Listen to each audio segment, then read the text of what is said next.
looks like Chao. it looks like he's holding an umbrella. But I know it's a sword. But I can see it now. Now I can't unsee he's, it. No, I he's, can't unsee it. he's holding an He is umbrella. carrying an umbrella. Hey, this is Gecko Mayhem. This is another Godforge collaboration video. I'm here with Dan Real once again, and today we are going to be looking at the rare and epic heroes that have had their kits added to the Godforge website. When we did our list of rares and epics and legendaries over the last few weeks, when we covered those, there were quite a few missing kits. There were heroes that just did not have anything on the website. It said still under review. Everything's been added. So I believe there are 33, are there, Dan? Yeah. Yeah. 33? So 33. We've got 33 heroes to cover in today's video. So what have you been up to, by the way? Oh man, so much. I mean, I'm working on my website. Yeah. Also, Crimson Desert. I don't know if you know that game. Yep. Crimson Desert just came out. Yep, I've been working on a website for that with Oh, wow. a couple other partners. Yeah. So a lot going on. Awesome stuff, dude. That sounds really cool. Yeah. Yeah. No, that's cool. And I guess in the future we will actually take a look at your website and probably do a little bit of a breakdown on what it's looking to achieve and what a great tool it actually is going to be for the Godforge community. We'll do that in future. Yeah. But today let's focus on what's happening in the background, not my screen background, but the big background up there behind us. It is the Godforge website, and we're going to pop into the heroes thing.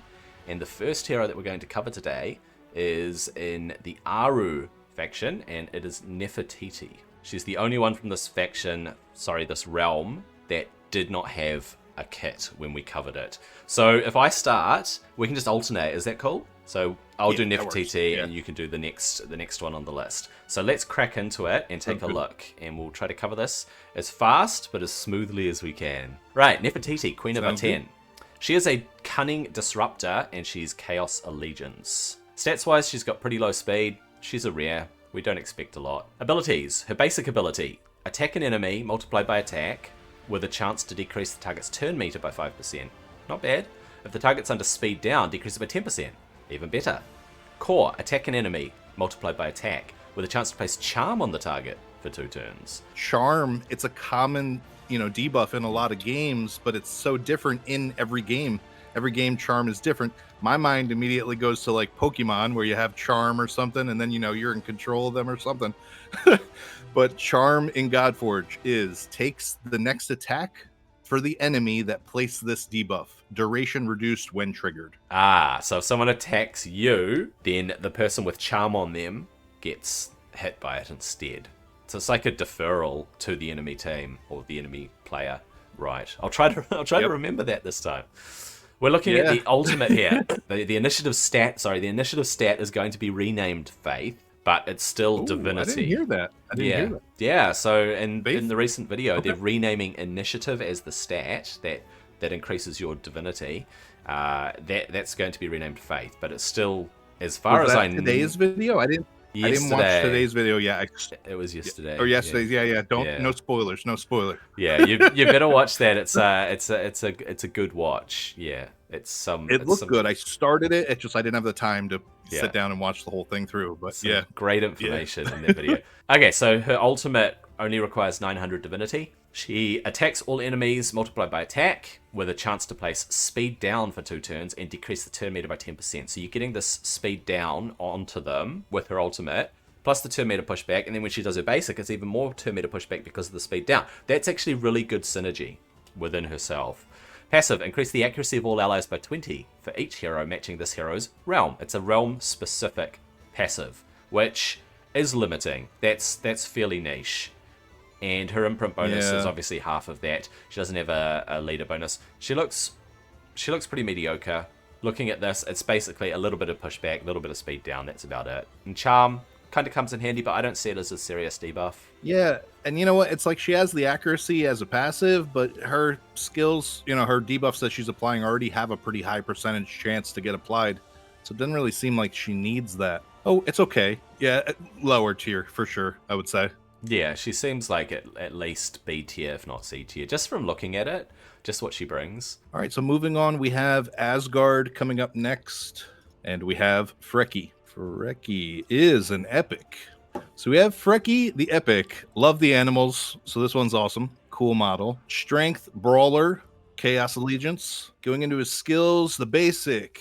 Single target attack with a 50% chance to place 2 stacks of bleed on the target. If Geri is on the team, increase the chance to place bleed by 25%. So it'll go up to 75%. If Odin is on the team, activate bleed after attacking. So this is interesting. Double synergies here. The core is a single target attack, 75% chance to place vulnerable 2 on the target for 2 turns. If the target is under 5 stacks or more of bleed, also place curse 2 on the target for 2 turns. Now with the awakening 3, if the target is under 10 stacks of bleed, place barrier on this hero equal to 30% of the damage inflicted. And it's an epic, so 3 awakening, not completely terrible. Going on to the ultimate, it's a single target with a 75% chance to place freeze on the target for 1 turn. And if Geri and Odin is on the allied team, also increase their divinity and turn meter by 30%. Max awakening also increases the damage inflicted by 3% for each stack of bleed on the target. 1275 for the ultimate cost. Faith cost, is that where we're going with? Oh no, did you say initiative is going just faith the or stat divinity? Just the stat initiative. That was my understanding of it. Okay, so passive, when an ally is attacked, has a 50% chance to activate all stacks of bleed on the attacker. Okay, right, as a passive, that's not terrible. Imprint bonus, divinity generator, no leader bonus here, but this is decent. This stands out a little bit. I wouldn't say this is terrible. This is he's a bleeder. It's a lot of activations of, there's a lot of activations of bleed. Yeah, he's a real bleed bringer. When something is activated, it removes the debuff when it activates, does it not? Or does it actually just fire off 1 charge of it? Because I'm not sure how bleed works in terms of activation. If you activate it, does it strip the bleeds away from the enemy and dump all the damage at once as if they're taking all the ticks? Or does it give them that damage and retain the stacks? Because I'm not sure. I think we're used to that because, in Alpha we had, Achilles, who specifically had a skill that says consume those bleeds. Yeah. And Dracula also had a skill that says consuming them. Consume those bleeds. Yeah. I don't know. I think activating just fires off the damage. My understanding is that it just fires it. When you activate any debuff that does damage, say acid or poison or whatever, right? I think that activation means they take a tick as if it's their turn rolling around where they would take a tick. That's my understanding of it. I guess we'll have to get to the bottom of this. It's a conundrum. Yeah, I think overall he seems like a decent brawler. Remember that as a brawler, he's probably not going to bring as much damage as a slayer, right? But especially if you've got Odin on your team, they're going to synergize not terribly because there are all these bleed activations and extra damage and pushing them forward. So it's going to push Odin forward whenever you do his ultimate and things like that. And the chance to place freeze, it's all right, but it's a single target. It's not that great. So vulnerable 2 means that you take more damage from debuffs. So if an enemy has vulnerable 2 on them, they are taking a big chunk of damage from those bleeds. Those bleeds are really going to just add up, especially if you're aiming for those 10 stacks. And Curse. Okay, so 25% reduced incoming healing and shield or barrier strength. That's it. So it reduces the strength of shields and barriers as well as reduced healing. So pretty good against anything that is, say, an invoker on the enemy team that is putting shields and heals and stuff on them. It's actually really good. It's like a Mortal Strike. If you know your warrior from World of Warcraft, the Mortal Strike type thing reduces incoming healing. Overall, he seems reasonable. I wouldn't say great. Not bad. I wouldn't say fantastic, but I would say he seems fairly reasonable. And we're moving on to the other wolf, the other of Odin's 2 wolf companions, which is Geri. Geri, Odin's Wrath, Defender, Cunning, Chaos. This should be good because this is the Defender version. Let's take a look. Basic. Attack an enemy, multiplied by defense and attack, obviously, as a defender, with a chance to place attack down 2 for 2 turns. If Freki is on the team, has a chance to place blunt 2 also for 2 turns. And if Odin is on the team, place barrier on him for 50% of the damage inflicted. So you're basically protecting Odin by placing a barrier Odin, on him. yeah, And this is on the wolves. basic. Yeah. This is on the basic, dude. The core. Attack an enemy and place Radiance 2 on all allies. Awakening, max awakening by the way. Also place Retaliate on all allies. Imagine having an awakened 5 Geri. That would be kind of cool on the core. Placing this Radiance and this Radiance and this Retaliate together. On the ultimate, requiring 1650 divinity, attack all enemies. So here we go. It's an AoE with a chance to place Taunt for 2 turns. It's not just a 1-turn taunt. It's a 2-turn taunt, which is fantastic. If Freki and Odin are on the ally team, a chance to place Terrify on the enemies. Also, on the Awakening 3, place Shield on all allies equal to 50% of the damage inflicted, and if he's a heavy hitter like some defenders are, that could be a decent shield placed on all allies if you get 3 more copies of him to awaken him. Passive, when an ally's HP falls below 50%, place Taunt on the attacker for 2 turns. Wow. If Freki or Odin is on the target, prevent their death. What? Oh, if Freki or Odin is the target, prevent their death and fill this hero's turn meter by 50%. Wow. So if he places Taunt on the attacker because Odin or Freki's HP falls below 50%, he gets a turn meter push. Passively gets a turn meter push every time Odin's or Freki's health drops below 50%, and they do not die either. So they can drop below 50% and they get a basically a free lease on life. That's insane. That's insane synergy between the two wolves and Odin. The 3 I was already looking forward to playing Odin, and now this just made it like so much more fun. Much more fun. Yeah. If you can get the wolves with Odin. Oh yeah. GG. That seems very cool. That's awesome. Yeah. No Great leader synergy bonus. here. This is like really, really fun. Yeah. I think that whole taunt thing though on the ultimate, that's huge. That basically locks down the enemy team. And given again protecting Odin nonstop with these barriers. Yeah. And you already know like Odin's, like crazy support master over there. Yeah. So this is awesome. Like both these wolves are really sick. Really, really good improvements for Asgard bringing these guys in. Yeah. So checking out the next one, we have an Avalon hero. There's one new Avalon kit. We have the Banshee. So Banshee is an epic. She is a Slayer, cunning with the Chaos Allegiance. Yeah, moving into her kit. So for Slayer, okay, so we're looking for the damage. Let's see. Basic, attacking one target with a 50% chance to place acid on the target for 2 turns. Okay. The core is an AoE with 75% chance to place Aether Burn 2 on each target for 2 turns. And at Awakening 3, also has a 75% chance to place Defense Down 2 on each target for 2 turns. The ultimate at a 1250 cost, it's looking like an AoE 2 times. The first hit has a 75% chance to place Blaze 2 on each target for 2 turns. The second hit has a 75% chance to increase the duration of Blaze, Acid, or Aether Burn on each target by 1 turn. The passive is inflicting damage on an enemy under Blaze, Acid, or Aether Burn has a 50% chance to inflict an additional 2% max HP. And at max awakening, if an enemy is defeated under Blaze, Acid, or Aether Burn,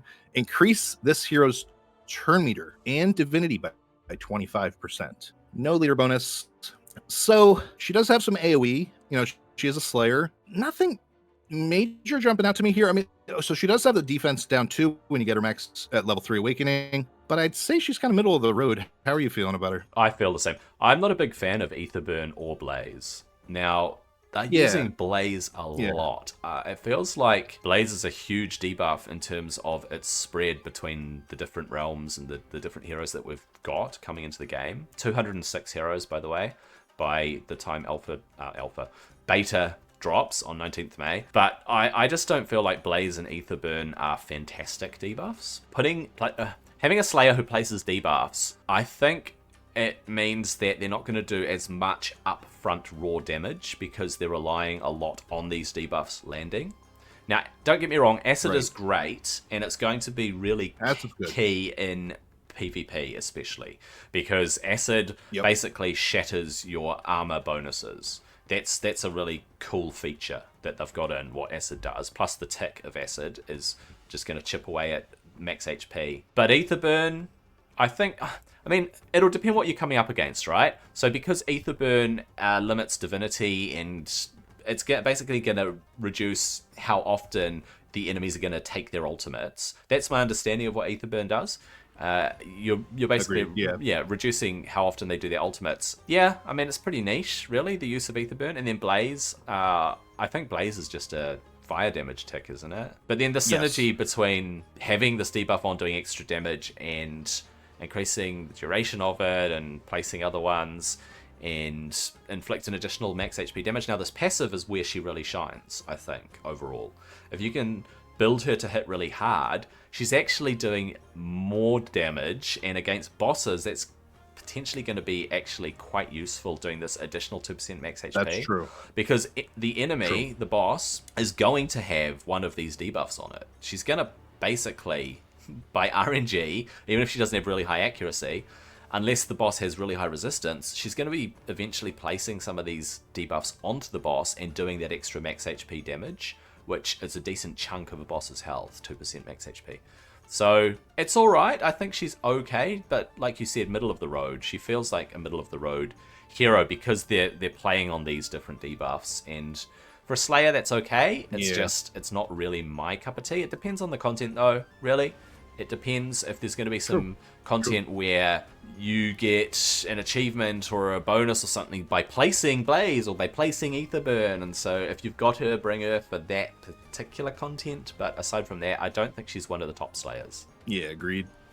Right, we're moving on to Eker, and we actually have a lot of heroes that have had their kits added. So we're going to start with the rares, and we'll work our way through the rares, and then we'll pop up and we'll finish off with the outstanding epics. So starting with Enkidu in the rares. Enkidu, Companion of Kings. He is a brawler. He is an eternal brawler in the Order of Legions. So here we go. We have an eternal rare, which is kind of cool. His basic, attack an enemy, multiplied by HP and attack as all brawlers do. Double attack. Each hit will heal for 30% of the damage inflicted. Self-heal on the basic. Not a bad start. If Gilgamesh is on the team, guess what? Gilgamesh comes in, he goes, hey, Enkidu, my bro.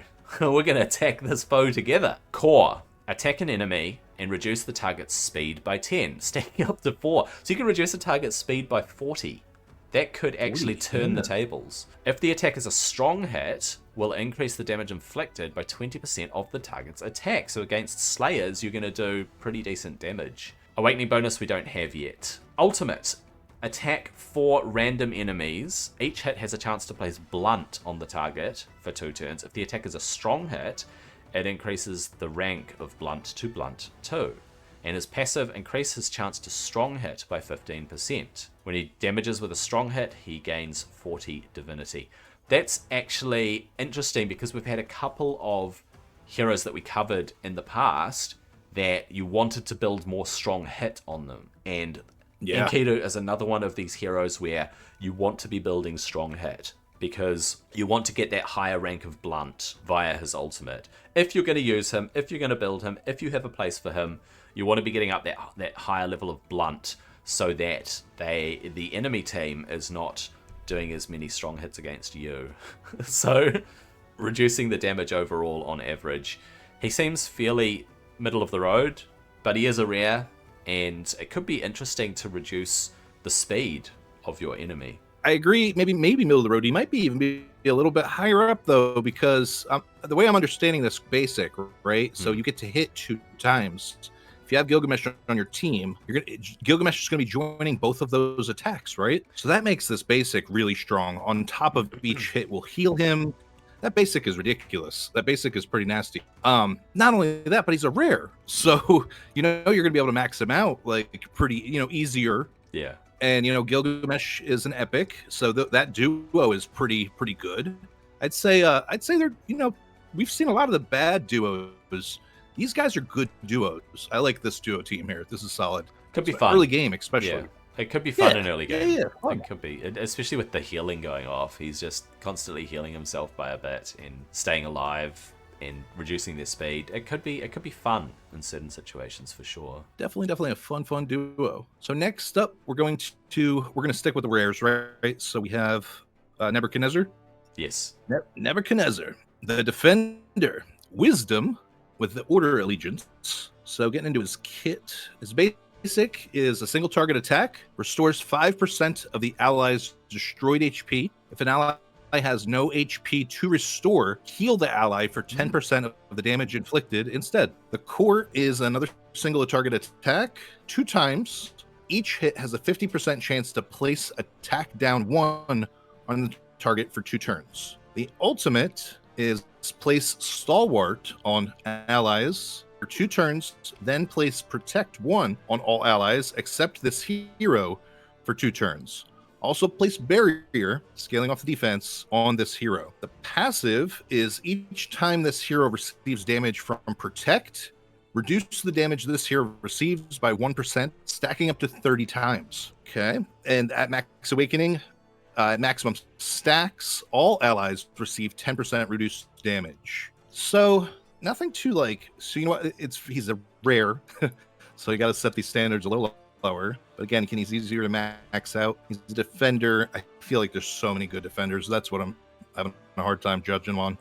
I don't see anything too fantastic here. I think that, what are you thinking? I think that he is bringing what a defender needs to bring. I think he's actually a really good example of an all-round defender. You are weakening the enemy team. All round. You are strengthening your team through Stalwart and Protect, and then Barry on himself so that he doesn't die as easily, and then reducing the damage through his passive so that he doesn't die as easily because he's constantly protecting the team, and he's just getting stronger and stronger as the fight goes on. I think he's a really prime example of a bare bones defender who's bringing what a defender should be bringing. And I think if you got him over, say, Hippolyta or Shishi, I think you'd be pretty happy having him as a base defender who is your tank, who comes in. Because you build him tanky, he's going to survive, and he's weakening them by reducing their attack. Because remember, every hero scales off attack. Some of them are multiple multipliers, like defenders are attack and defense, and some of them are like speed and defense, or initiative, aka faith and defense.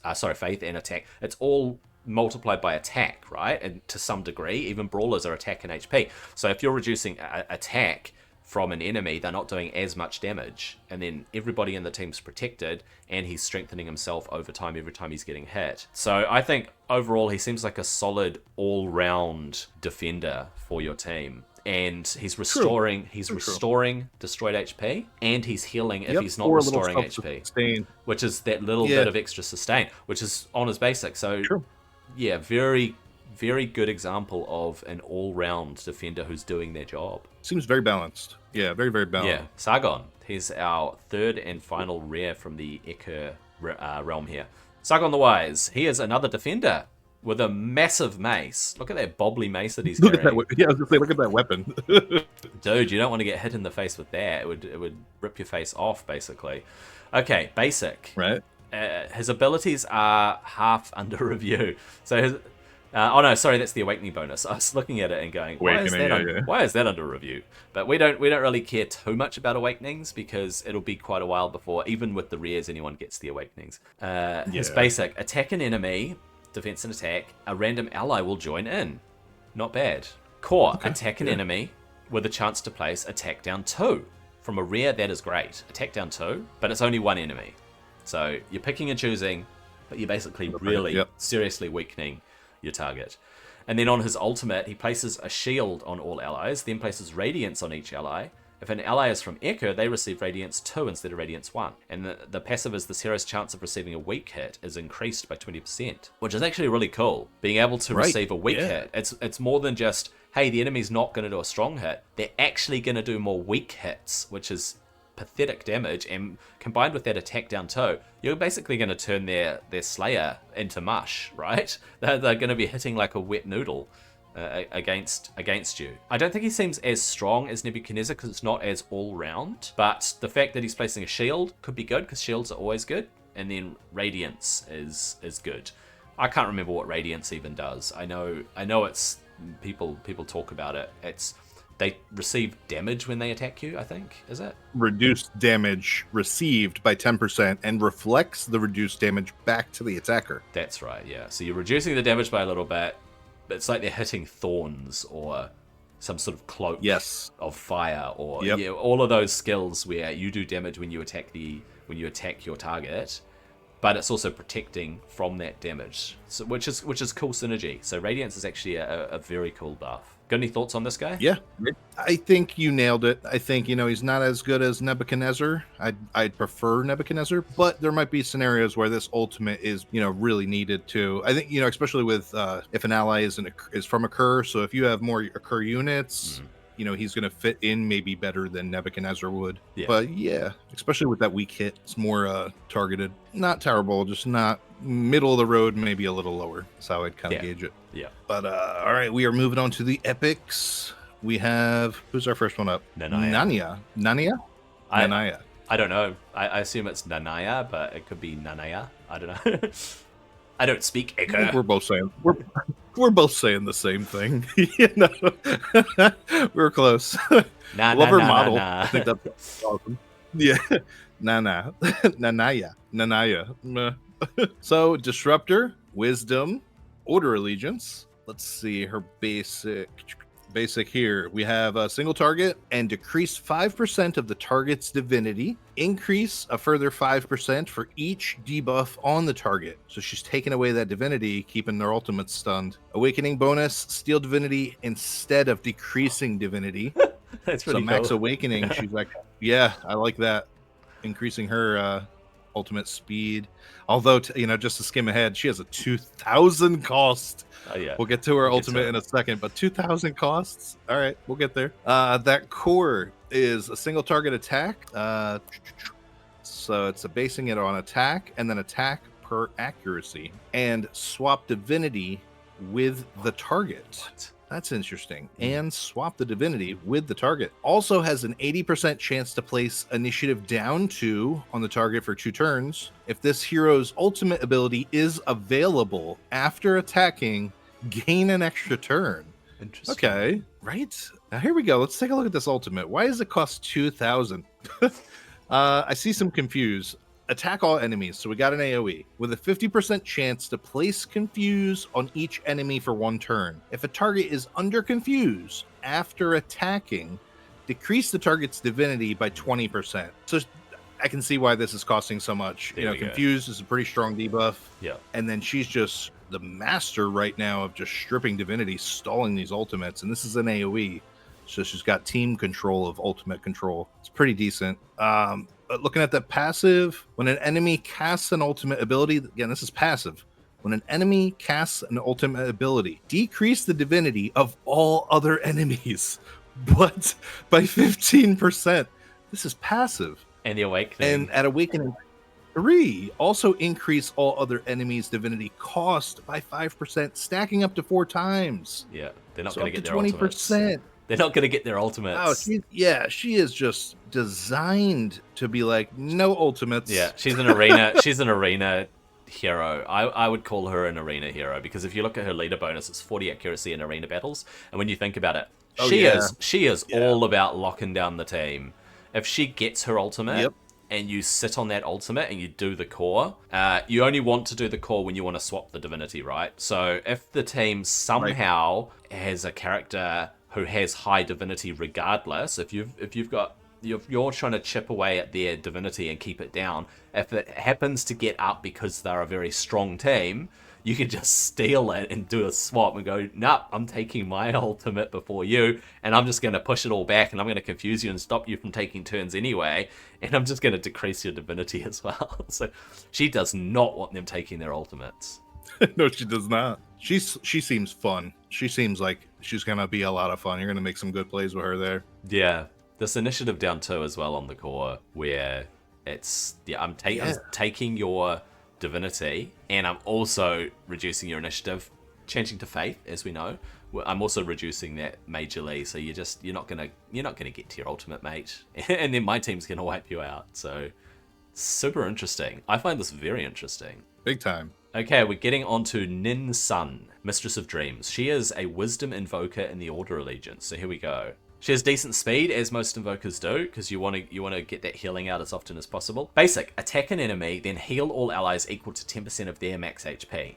Not bad for a basic. If she's awakened to 5, nice. Convert the excess healing into a shield, which is great, because as we know, shield is not a buff, it's its own separate mechanic. Core, remove a random debuff from all allies, so it's a cleanse. Place mend on them for 2 turns, which of course, gives them health back, but also gives them their max HP back if it's been destroyed. If Gilgamesh is with her, remove 2 debuffs and place 2 mends instead. To me, that reads as if she is removing 2 debuffs from all allies and placing 2 mends on all allies, because it doesn't say if Gilgamesh is on the team, remove them from him instead. It says just remove them and place them instead, which to me reads as to the whole team. Yeah, that's how I read it. Yep. Awakened 3, remove all debuffs from this hero. So it's not just 1 or 2, it's all of them from her. So she's cleansing herself anyway, but if you can awaken her to 3, she's removing all debuffs from herself. It's a full self-cleanse, which is kind of cool. Compassionate Spirit, the ultimate, requiring 1250 divinity. Revive an ally, giving them 30% HP in turn meter. Place block debuffs on all allies for 2 turns. And restore 20% of all allies' destroyed HP. So it's an HP return, a destroyed HP return. Will place block debuffs even if she does not revive them. It says even if there are no dead allies, but what that means is even if she doesn't cast the revive on someone, she will place that block debuffs across the board. So she's a cleanser and a debuff preventer as well, which is super cool. That's what you want to see in an invoker. Her passive, allies receive 30% more from healing effects. So if you have another healer on the team, they're getting a lot more healing, especially if no, that's cool. When it says revive an ally with 30% HP, is that counted as a healing effect? Do they get an extra 30% on 30%? So I don't 39, think so. 39%. Do they come back with 39? I wouldn't think so. I wouldn't think so on that one. I try to read them very literal too. Like I know, it wouldn't be. Chosen's pointed that out. He's pointed that out. Yeah. Like read it very literal. That's what they mean. Yeah, dude. I like her. You know, our first invoker going over it. You know, she's got that combo with Gilgamesh there, which is pretty strong. We know Mend is strong. So Mend placed 2 mends instead, super strong. And then we got so this is Gilgamesh. We have our invoker. If you get Enkidu on there, nice solid occur early game team. Could be a good synergy. Yeah. Pretty solid. Who do we got next? We are looking at Ninurta. I'm a fan of the defender, strength hero. I like it. Yeah, big shoulders, sick weapon. Strength hero. Allegiance is order. Looking at the basic, it's a single target attack. He places barrier on this hero equal to 10% of the damage inflicted. When retaliating, attack all enemies instead. Okay. Attack for the core is a single target. So no, he's going to attack 3 random enemies. Each hit has a 40% chance to place a taunt on the target for 1 turn.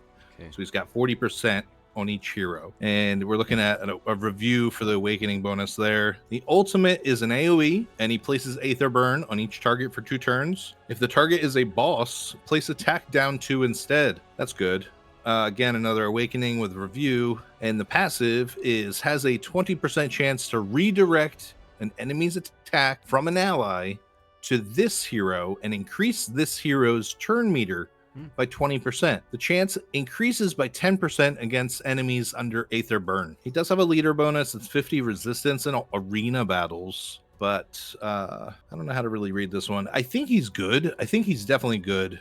He's a defender, so for a defender, right? Placing a barrier, the taunt. I mean, even though it's really random enemies, he's not going to have a direct focus taunt, but taunt is there, and we know taunt is kind of harder to come by. You don't have a lot of taunt in the game. Taunt is good. Taunt is pretty good. He feels a bit all over the again, place. though, it is. I know it is. It is. I feel like he has something here, though. I'm trying to think what it is. It is the boss. You know, you do want attack down 2 for a boss. That's pretty strong. Yeah, that's going to be harder to get. He seems like a bit of a selfish defender, though. He's not really. He's not really defending his team. He's like, you guys can stand on your own. I'm just going to barrier myself. I'm just going to try to attack the enemies. I do not feel like his leader bonus lines up. His leader bonus doesn't line up. I can't picture him being great in arena. You know what I mean? I can't picture that. So no, he seems a little all over the place. I can't see where I would use this guy.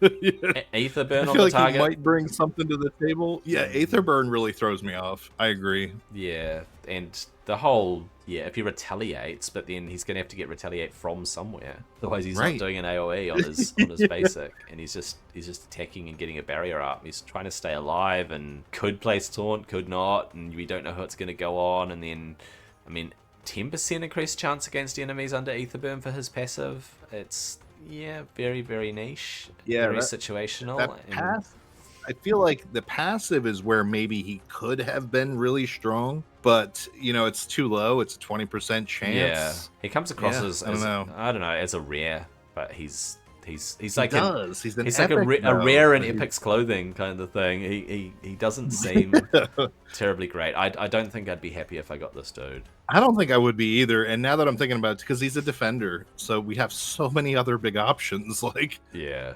even even in this faction alone, Nebuchadnezzar, he's a rare. I'd pick Nebuchadnezzar over him all day. All day. Yeah, Nebuchadnezzar did come across to me as a fairly strong defender, especially as a rare. So yeah. Right, we're moving on to Izumo, and first up is Akuma. Akuma, the Raging Demon. Akuma is a slayer. We got a lot to go over in this one. We do. We got a lot of Izumo, which is pretty cool. I have high hopes for this realm. I'm hoping that all these heroes that we're going to cover today will really showcase Izumo. Slayer, Strength Slayer, and the Chaos Allegiance, of course. Let's see whether he brings the pain. His basic, attack an enemy with a chance to place Curse on the target. If the target's under Blaze, increase the duration of it. Awakening 5, if the target's under Blaze, place Curse on all enemies. Core, AoE, with a chance to place Blaze on each target for 2 turns. If the target is under Vulnerable, place Blaze 2 instead of Blaze 1. Where's he going to get Vulnerable from? That's what I'm wondering. You have to pair him with someone that's placing Vulnerable. And then his ultimate only requires 800 Divinity, so it's going to happen pretty quickly because he has a Divinity generator as well. Attack an enemy, massive attack against one enemy, ignore 2% of their defense for each debuff the target is under. So basically, if the target's under 5 debuffs, he's ignoring 10% of their defense, which is good because any defense ignore is good. You're hitting harder. So this is basically a one-shot kill, right? He's just focusing on someone and bam, his ultimate is very likely gonna just one-shot them. And his passive, whenever an enemy is inflicted with blaze damage, this hero steals 5% of their current HP. Can occur once per hero turn. So he's able to steal 5% of their current HP. Which means if they've only got 5% HP left, he'll kill them, but that would be very situational. And yeah, that's basically it. So he's playing around with this whole Curse Blaze thing. I'm thinking he's just gonna hit hard. Yeah. He is just a rare. He is just a rare. If you get him, build him to bring damage and just stack that damage. He'll be your damage guy. Stack that damage. Yep. Plus the bonus of being able to land a curse every now and then is pretty cool. Yeah, maybe we'll see some more vulnerable in these kits that maybe we'll see like where he kind of gets some more strength. I think actually, especially if you're going up against a team that you're struggling to push through because they just keep freaking healing. Like, you want to get that curse up, because if the team is getting their mends and they're getting heals from whoever's healing them, their invoker, you want to get that curse up. That's one of those debuffs that you need to get up on a heavy healing team. I'm not just talking about in arena. I mean, I'm thinking in terms of waves. If you're coming up against a tough wave, because they just keep, you just can't do quite the damage, and he's bringing heavy damage, so if you can't quite do the damage because of the healing, you want to get that curse up. So nice little bonus there. I think he'll hit hard. Yeah, he's viable. It's definitely viable. Our next let's see, I gotta grab that list with rare. It is okay, so it's Naomasa. Naomasa. That was close. Close enough. We got a Slayer, another Slayer, big Slayer, Eternal here. Allegiance is the order. So let's see. Let's look for the damage.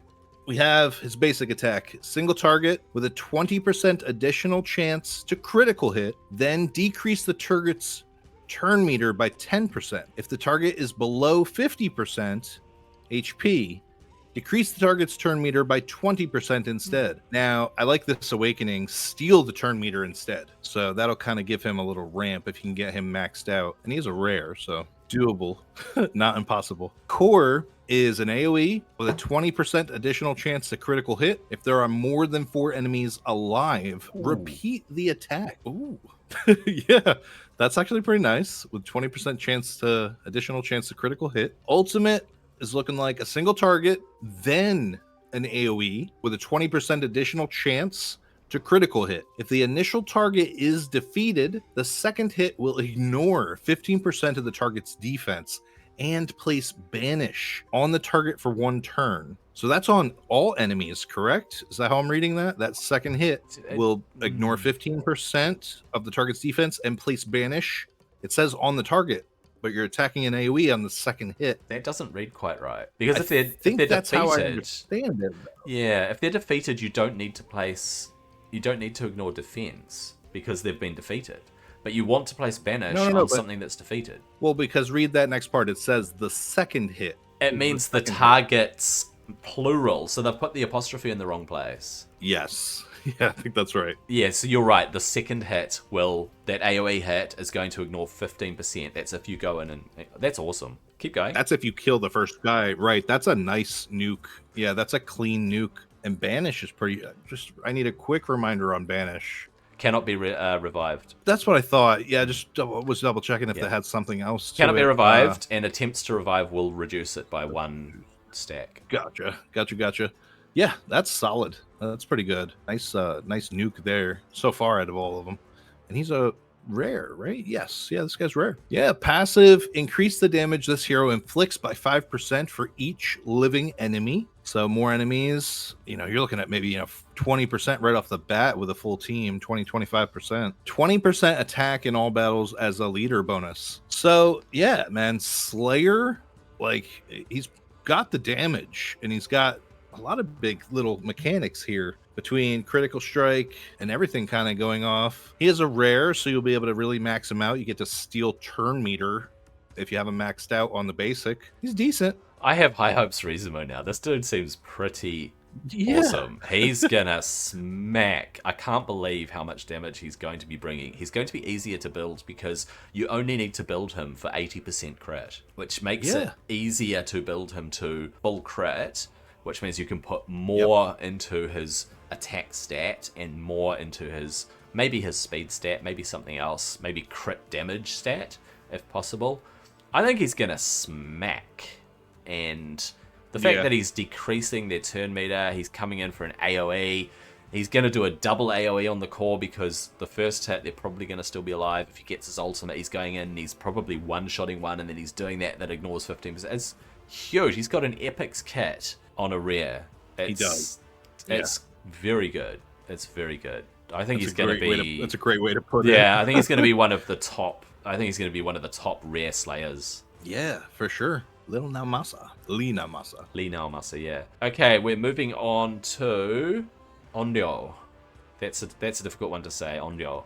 Most people probably can't hear the R sound because it's Japanese. So the 3 sounds would be Ryujin, and it's really hard to say. So Onryo. Disruptor, Eternal. Nice. And she's Chaos Allegiance, of course, because she's a spirit, Onryo. Yeah. Let's go down and look at Basic. She does a single attack, but it's twice against the same enemy. Each hit has a chance to place vulnerable 2. That means taking more damage from debuffs for 2 turns. If the target's under curse, each hit has a chance to spread a random debuff to all enemies that are also under curse. Okay, so she wants to play on the whole curse thing. Core, AoE, with a chance to place curse on each target for 2 turns. So there we go. That's going to do a bit of a smack and place curse. Ultimate, AoE, decrease each target's divinity by 5%. Will decrease by a further 5% for each debuff or disable. If the target's under curse, increase the duration of curse by 1 turn. That's kind of cool. Passive, when attacking an enemy under curse, trigger a random effect on the target. Either places Despair, Sleep, or Confuse, or the debuffs Terrify, Corrupt, or Hex on the target. So she's basically spinning the wheel and landing on one and going, I'm gonna disable you with this, or I'm gonna debuff you with this. So she's basically placing a random effect on the target. It says trigger a random effect, so that's why I was a bit confused. But what it means is it's going to place a random effect. And Awakening 5, enemies under curse receive 25% reduced turn meter and divinity from allies. That's fairly situational. Gain 20 divinity when inflicting damage to enemies under a curse. So she's all about placing that curse, making them vulnerable, making sure the curse is up. AoE attacks, good, but she's all about placing these debuffs and hopefully placing some disables from her passive. So they're always going to be under curse. And I'd say, yeah, they're always going to be under curse, so it's like she's always going to get her passive off. And they're all really good. You know, the disables are all not all good. Those are all top tier disables. The debuffs are pretty good too. Those are all really good debuffs. So she's got a strong kit for sure. Some AoE, our core and ultimate. It's very fitting to the mythos as well. So Onryo is obviously one of these spirits that goes around and haunts people. I don't know the story behind what Onryo actually does, but it seems like similar to the Western Banshee, right? It's the spirit of a dead woman who haunts people, and so she's doing all this stuff. She's terrifying them or hexing them or corrupting them, right? So it's very aesthetically fitting, lore-wise. Yeah.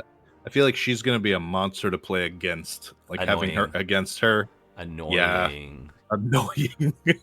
You know you're going to get messed up every time with the worst disables. Oh, man. Yep. Let's see. Rare, right? We're still on rare. Yeah, we have 2 more rares. So we have the last 2 on this row. We have Tengu now. Tengu. Disruptor. Cunning. Chaos Allegiance. This is a sick model. This like devil guy. Yeah. So getting into the basic. Single target with a 50% chance to steal 1 random buff on the target. If the target is under sleep or corrupt, has an additional 50% chance to steal a buff. So if they're under sleep or corrupt, he has 100% chance on his basic to steal a buff. If it's additive, yeah, it sounds additive. Yeah, you're right. It's gotta be. So it's basically it increases. They should just say. Yeah. It should just say. It should. Now has a chance. 100%. Now has a 100% chance. Now guarantees to steal a buff. Yeah, I think it's additive. That's how I'm reading it. Totally reading it as 100%. I do think they could clear up that text. I love this basic. Again, they have to be under sleep or corrupt. I mean, he is putting that out, so we'll get there. But stealing buffs, we've already that's been a big discussion on the Discord, on Fateless Godforge Discord. Like just that mechanic of being able to steal buffs, deny buffs, it's pretty big. So strong start on the basic. The core is an AOE with a 75% chance to place corrupt on each target for 2 turns. So that's where that corrupt's coming from. Pretty good. 75% chance. Ultimate at 1,000 cost is an AoE with a 60% chance to place sleep on each target for 2 turns. If the target is under corrupt, place sleep for 3 turns instead. This is massive. He's a disruptor. I mean, that's in his, strong disruptor here. Passive, when this hero steals a buff, this is passive, from an enemy that's under corrupt, decrease the turn meter of all enemies by 10%, and increase the turn meter of this hero by 10%. And we don't see any awakening bonus in for further review. So again, yeah, he's a disruptor. And, I think maybe it's just I think I'm biased and I love disruptors. I feel like they could mess up the whole game. They could mess up the whole game. And he has that kind of potential. I mean, he's going to steal buffs off his basic if they're already under sleep or corrupt. So, they get to take away strip those buffs. He's got the AoEs for placing corrupt. It's got the AoE for sleep, which is just massive. I think that's pretty big. So he's all about stealing buffs and taking buffs and receiving buffs. And I'm going to guess at the Awakening 5 bonus on Updraft, it's passive. And I'm going to say it will decrease the turn meter of all enemies by 20% and increase his by 20%. I reckon that's what the Awakening bonus is going to do. But we'll have to wait and see. Overall, I think you're right. He seems pretty cool as a disruptor. Just this whole playing around with stealing the buffs and placing sleep. Now, the thing about sleep is, so if you're getting this 3-turn sleep, that means 3 attacks before they wake up, which is very strong. Tomoe, Lady Blade. She is a strength brawler in the Order Allegiance. Let's have a look at what this brawler can bring. Basic. Attack a single enemy with a chance to inflict additional damage equal to 1% of their max HP. That's a low chance, but she is rare. If this attack is a strong hit, she gains an extra turn. She's another one of those heroes where you want to try to build her for more strong hit. And she can, because on her core, she places Sharpen on herself, which increases her chance to strong hit. Then she attacks 3 times. Each hit has a small chance to reduce the target's attack by 2% up to 20%. If a hit is a strong hit, destroys their max HP, equal to 30% of the damage inflicted. Cannot destroy more than 50% of their max HP. So she's all about reducing their max HP. She's trying to chip away at their max HP, which is good against bosses more than anything. Ultimate, attack an enemy, single attack, but before attacking removes 50% of their shield. If the target's not under a shield, increases this attack's strong hit chance by 10%. If it is a strong hit, increase this hero's divinity by 20%, so she's going to roll around to the ultimate faster. Passive, increase this hero's crit damage by 5% each time they attack the same target, up to a total of 30% crit damage. Stacks reset when attacking a different target. She's a boss attacker. But just seeing her passive, she's there to target bosses. Yeah. At max stacks, increase the chance to strong hit by 10% and heal when inflicting a strong hit. So she's all about building the strong hits, getting off the strong hits, little bit of a heal, little bit of a shield, all of that stuff. Awakening 5 strong hits against the same target, increase the damage of her ultimate by 2% up to 30%. Stacks reset when attacking a different target. And she has a leader bonus of 20% increased crit damage in dungeon battles. So you want to bring her into boss dungeons, which is pretty cool. Yeah, and absolutely. she has a divinity generator as well of inflicting a strong hit. Surprise, surprise. She builds extra divinity. She's gonna hit bosses hard, I think. Just chipping away at their max HP and attacking them, removing a shield. If there's a boss that has a shield, she's gonna remove 50% of their shield on her ultimate and do more strong hits, and increases her own divinity to roll around to that ultimate again. Yeah, she's all about coming in against bosses. Yeah, it's nice to have her in here. You know what I mean? Like, the game needs a hero like her. So she's a rare, so you'll be able to get her. Great for helping out on boss stages. Awesome. Yeah. Love seeing this one. And This one's good. if you can build her for more damage as well, she'll be survivable because she's a brawler, but if you can build her for more damage because of that really high HP, she's going to be getting in those strong hits a lot more as well. So you may not want to try to get her to 100% crit rate, because it could be really hard at the early game to build 100% crit rate. You want to rely on lots of damage through high HP and high attack for survivability and more damage, but also those strong hits going off and just chipping away at the max HP of the boss. So solid rare. Absolutely. So it's like, and I've never favored crit damage as a leader bonus. So like, even though she has that, I would never personally use her as a leader. I think there's just too many other better options. Yeah. So I agree. Stay away from like the crit chance, crit damage. You don't need to focus on that. I totally agree. You nailed it. So that's that's the rares. Solid rares. I was looking forward to Azumo, and definitely some fun picks here for sure. Yeah. Getting into the epics. The first one we're looking at Gozu right off the front. Cool little bull guy. He's a brawler, strength, chaos allegiance. So the basic, it's a single target, and decrease each target's defense by 3%, stacking up to 10 times. Also heal for 30% of the damage inflicted. If Mezu or Yanwang is on the team, heal them for the same amount. At Awakening 3, when an ally is attacked, has a 20% chance to retaliate with this ability. Okay, that's actually pretty good there, right? Passive attack as a retaliate, 20% chance across the board as your basic.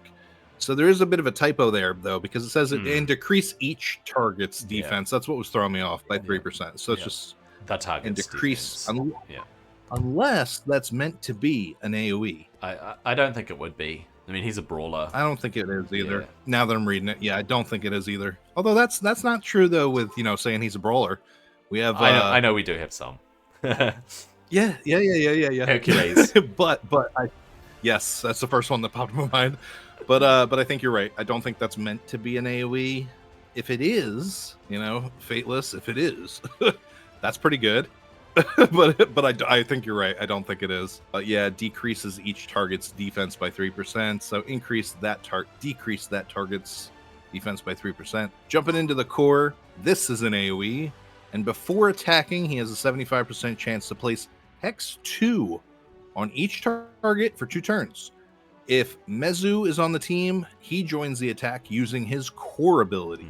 And we haven't gotten into Mezu yet. He's one of the new ones with a new kit, so we'll see him shortly. But Hex 2 is strong, so solid looking core here. The ultimate at a 1650 cost is an AoE, and it steals 20% of the enemy's current HP. If the target is a boss, steal 5% of the enemy's current HP instead. If Mezu or Yanwang is on the team, also increases their resistance by 20, stacking up to 5 times. So up to 100 resistance. Max Awakening, you're going to get when an ally is defeated, activate this ultimate against the attacker. This hero's divinity will not be reset. Okay. Max Awakening, he is an epic, so a little bit harder to get there, but it's an AoE. It's a free ultimate.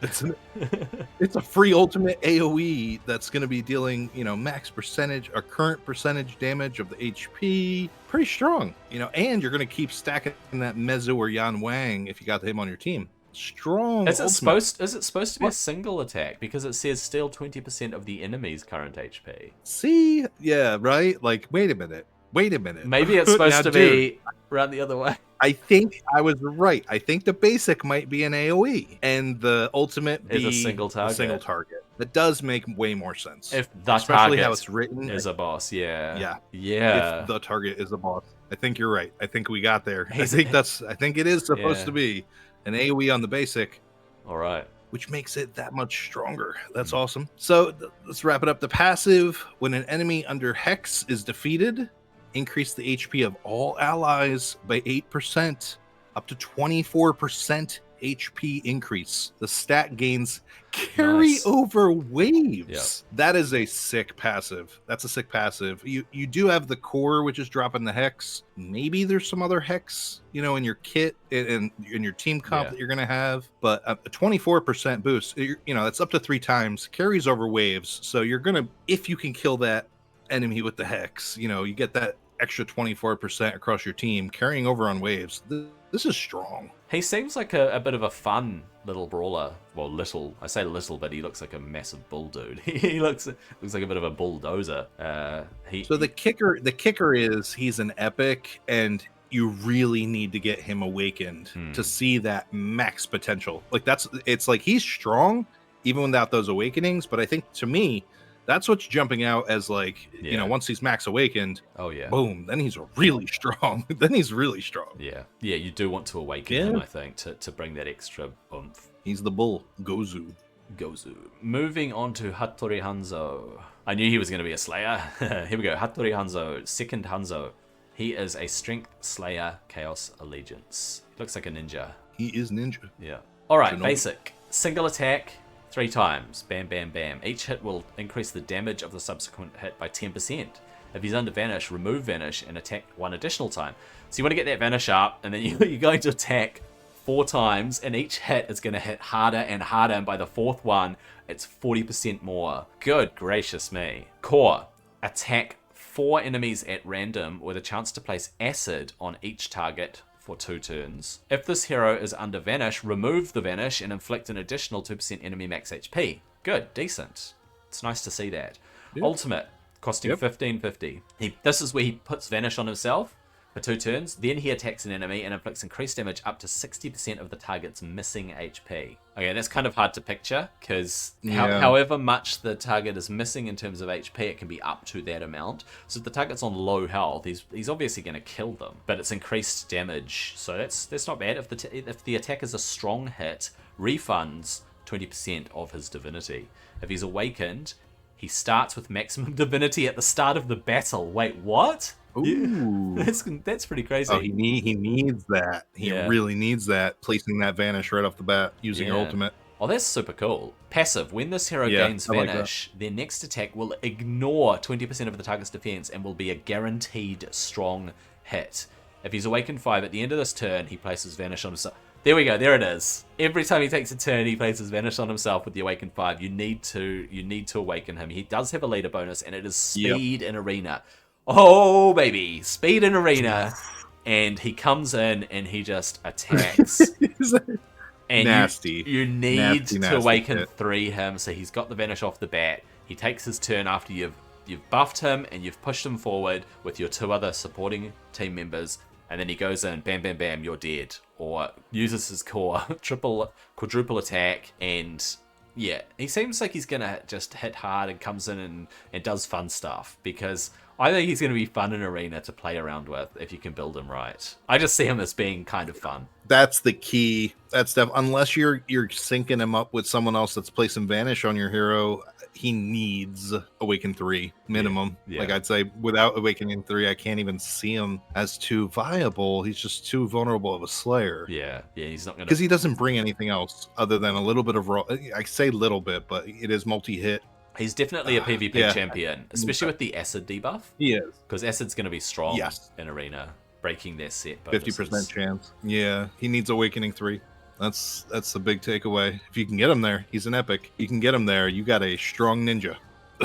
Next up, we have Himiko, the Shaman Queen. So she's a disruptor, eternal, in the Order Allegiance. Looking at her kit, the basic, we got her Awakening is under review, but she has a single target attack, 50% chance to place Corrupt on the target for 2 turns. Again, we're seeing a lot of Corrupt in the Izumo. The core is attack 4 times at random.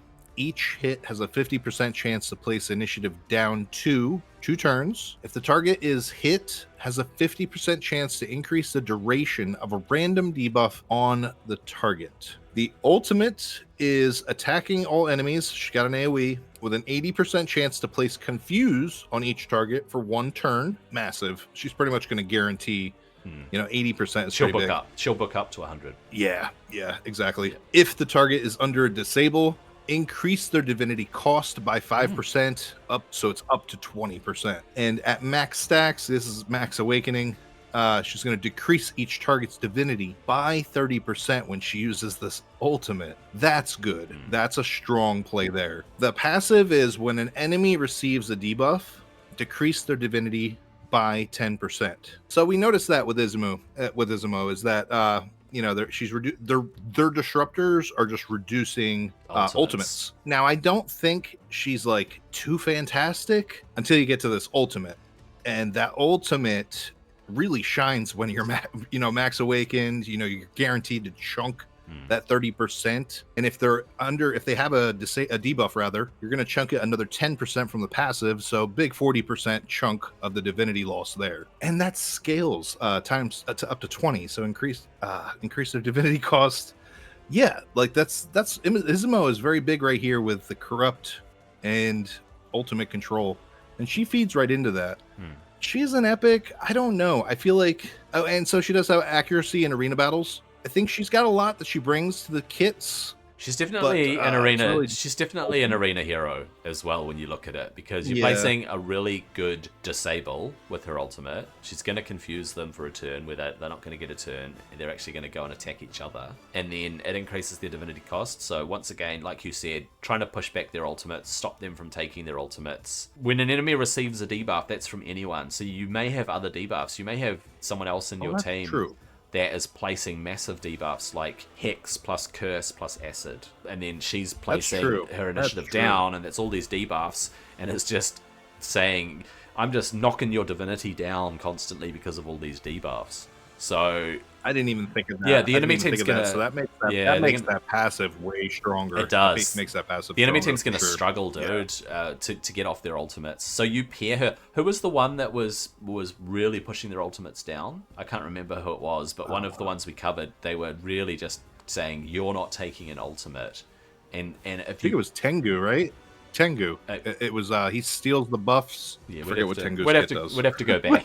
We'd have to go back and review. Yeah. I think overall, anyone that places Confuse is someone you want in your team. It's pretty decent. And Corrupt, I'm going to steal your buff. I'm going to get even more buffs because I'm placing Corrupt on you, and it's on her basic as well. And we don't know what her Awakening 3 is, so we'll have to wait and see if it's a higher chance to place Corrupt or guaranteed Corrupt, or it might be guaranteed placement. Possibly.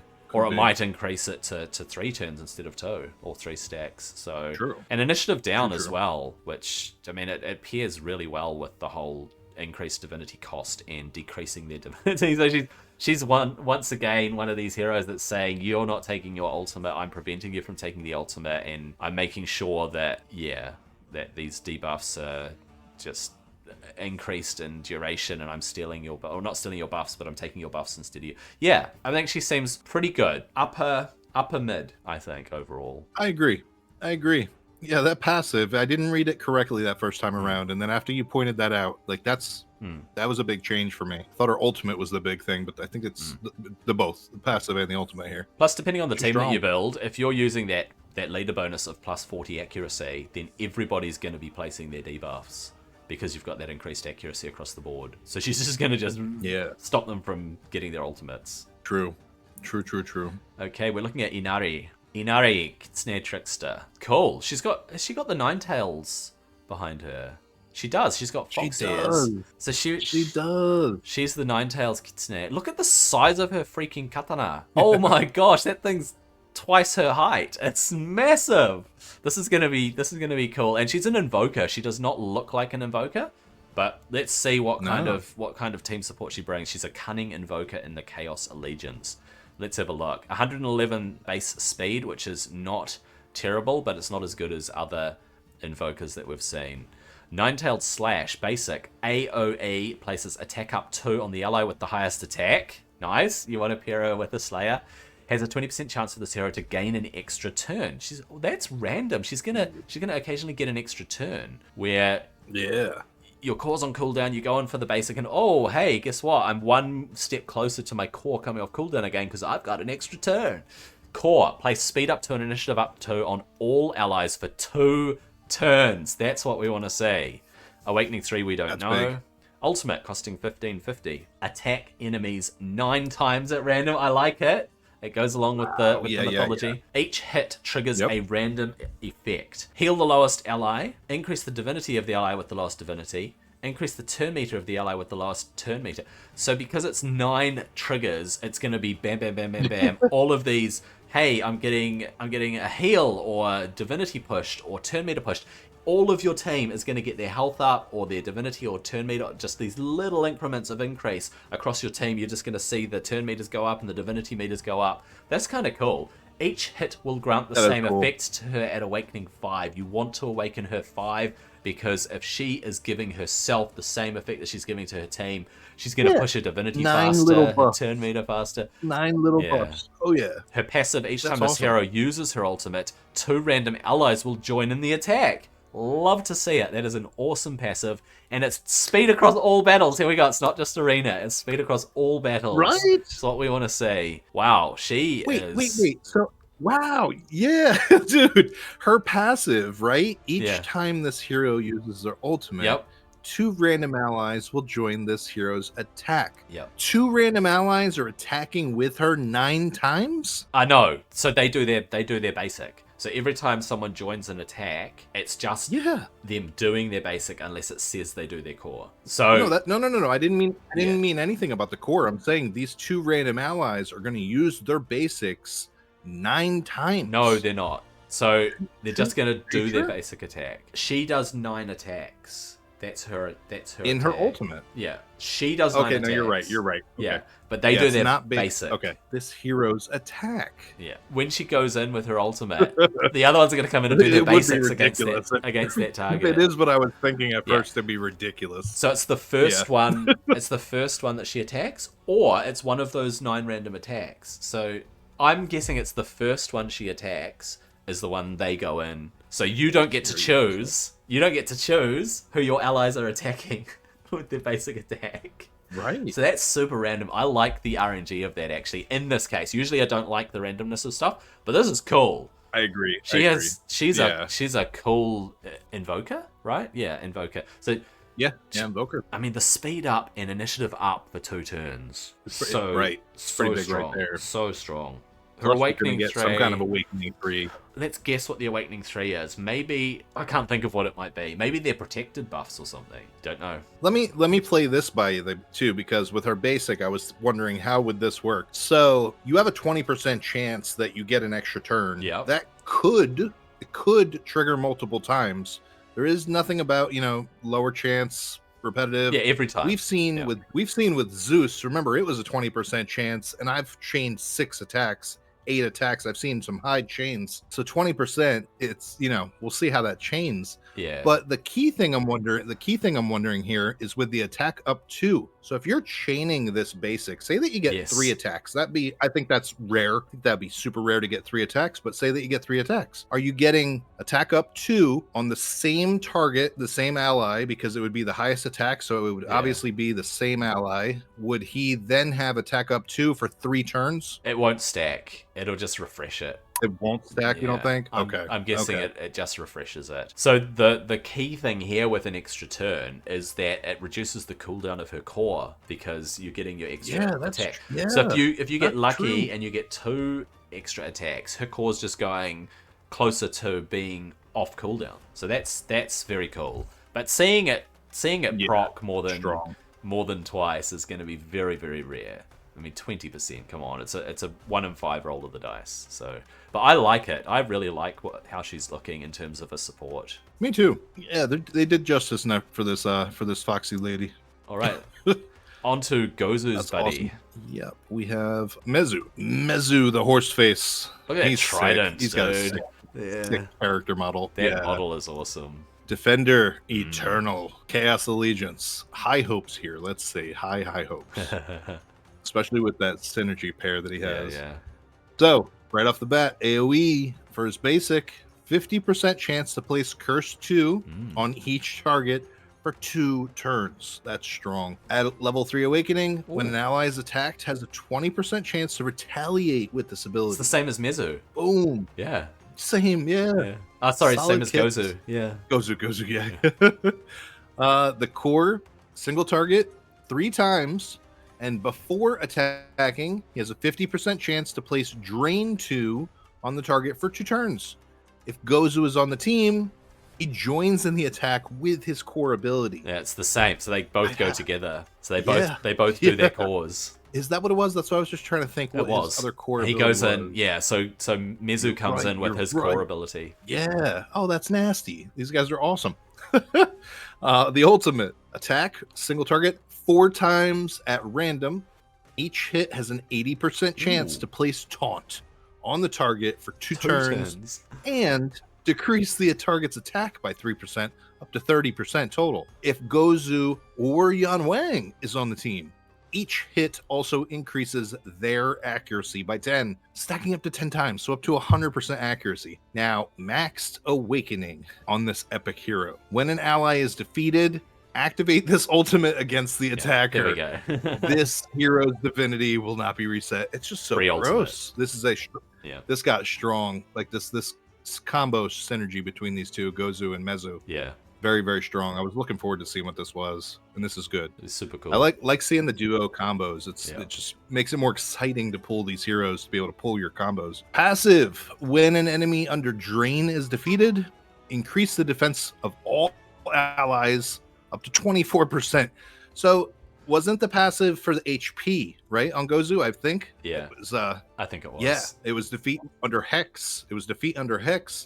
Up to 24% HP increase. Now you have defeat under Drain. When an enemy is defeated under Drain, that's not even necessarily by this hero. It's anyone on your team. Yes. Yeah.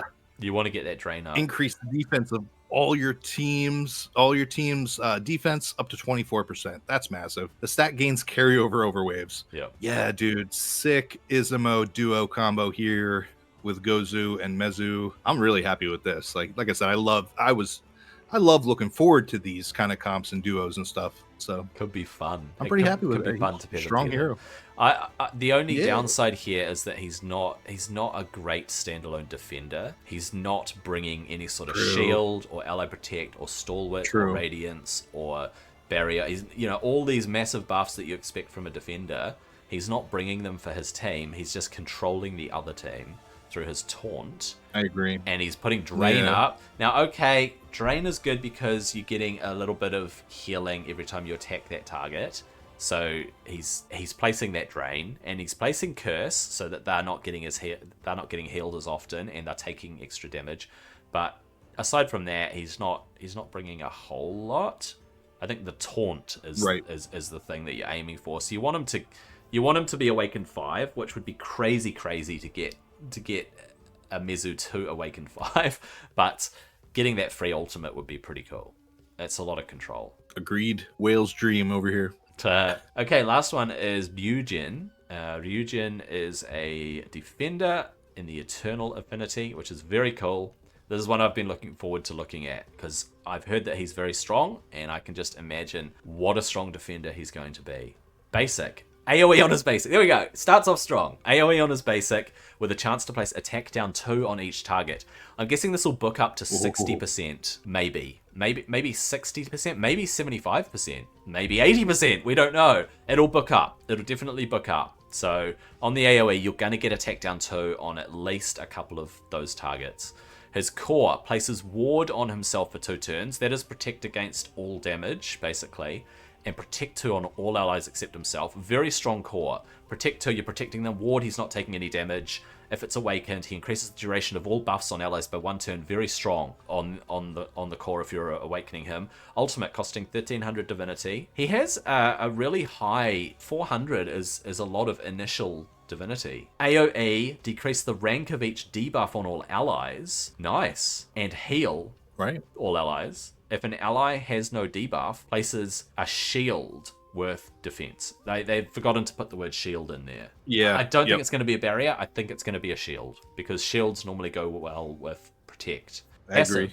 When an ally under protect has their turn meter decreased, increase their divinity. When an ally under protect has their divinity decreased, increase their turn meter. Awakening 5, this hero also gains the same amount of turn meter or divinity. Very cool awakening bonus there, where he's getting the turn meter or divinity increase. But that's actually really good, because your team is going to be under protect a lot of the fight, or probably 50% of the fight maybe. They're going to be under protect a lot of the time, and you often have something that's trying to decrease turn meter and divinity and push back against you, and so you're actually pushing them forward with either their ultimates or their actual turn, which is actually a really cool passive when you think about it. Yeah. And check out his leader bonus. Speed in all battles. Coming from a defender, that's super interesting, giving him a speed bonus. He's cool. Cool model, great leader bonus, great buffs being placed, protecting himself with ward, AoE on the ultimate, decreasing the debuff rank on allies. It's basically almost a cleanse, but not quite. It's limiting what debuffs are doing to your allies. It's a real protect. It's a bit of a heal. It's putting a shield up if they don't have debuffs.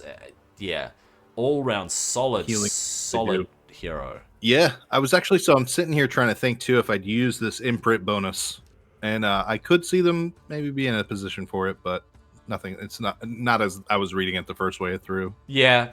For the imprint, you'd place it on someone that's guaranteed to be given protect from their defender buddy, and right.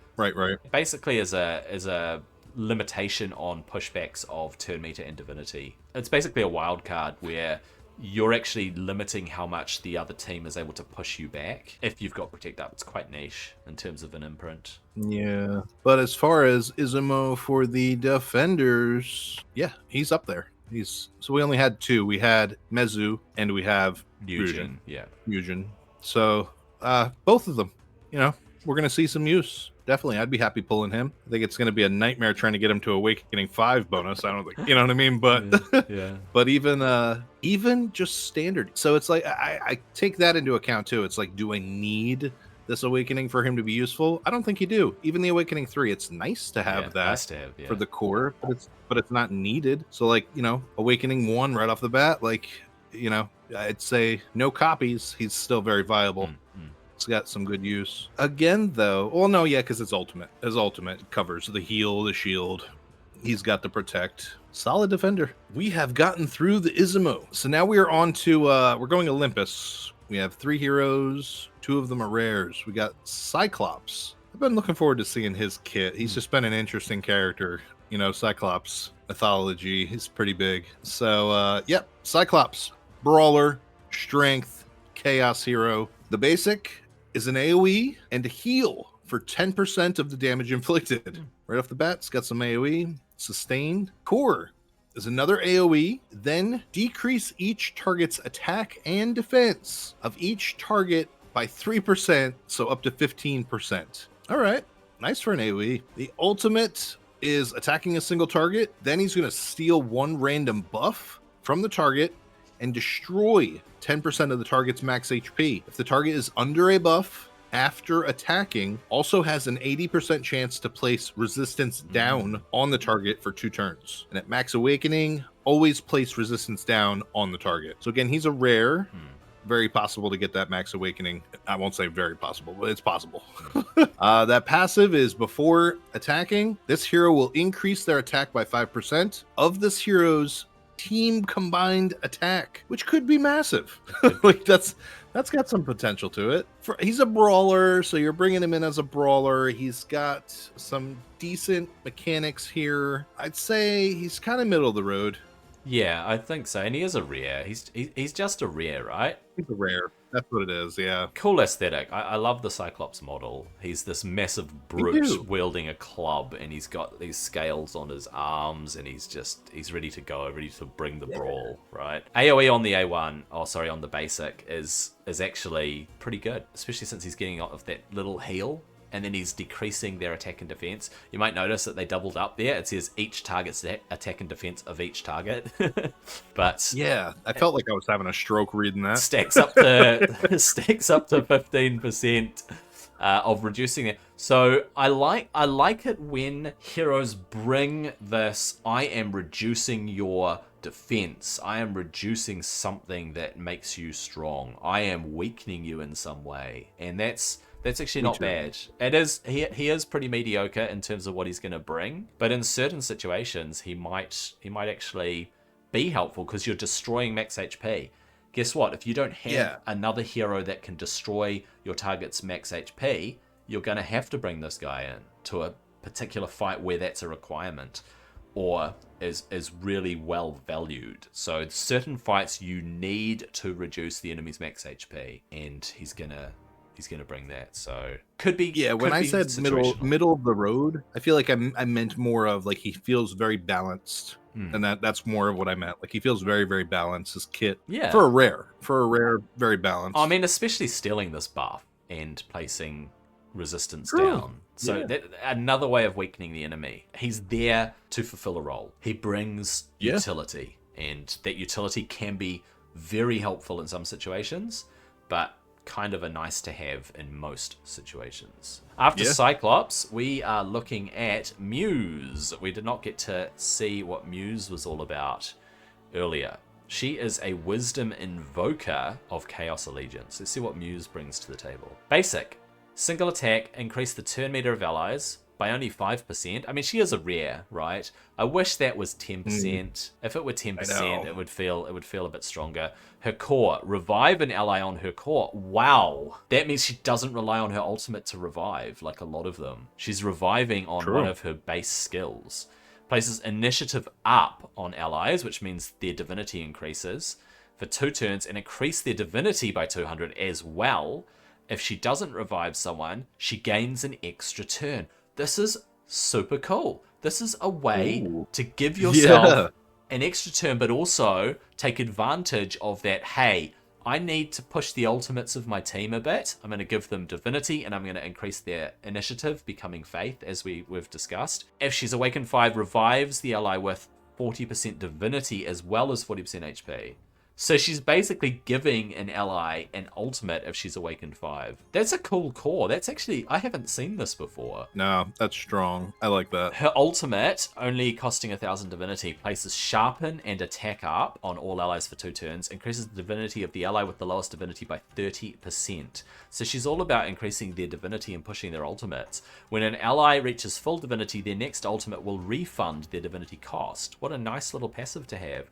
She also gains extra divinity when placing a buff on an ally, so it's through her own ultimate of the sharpen and the attack up, and she has a leader bonus of initiative in arena battles. I don't know how that's going to play out. I think that in arena, having higher initiative is going to probably sway the fight every so often. I think that some people are going to underestimate ultimates and go all out speed, and if their speed doesn't trump you and doesn't take your team down, if you're one of these teams that builds a lot of ultimates and lots of divinity and pushing their divinity down, you're just going to go, ha ha ha, I have the right heroes with the right ultimates and I'm just smashing you. You thought you went first and were going to defeat me? Well, guess what? I'm defeating you because I'm able to survive your first wave. I've pushed my ultimates up.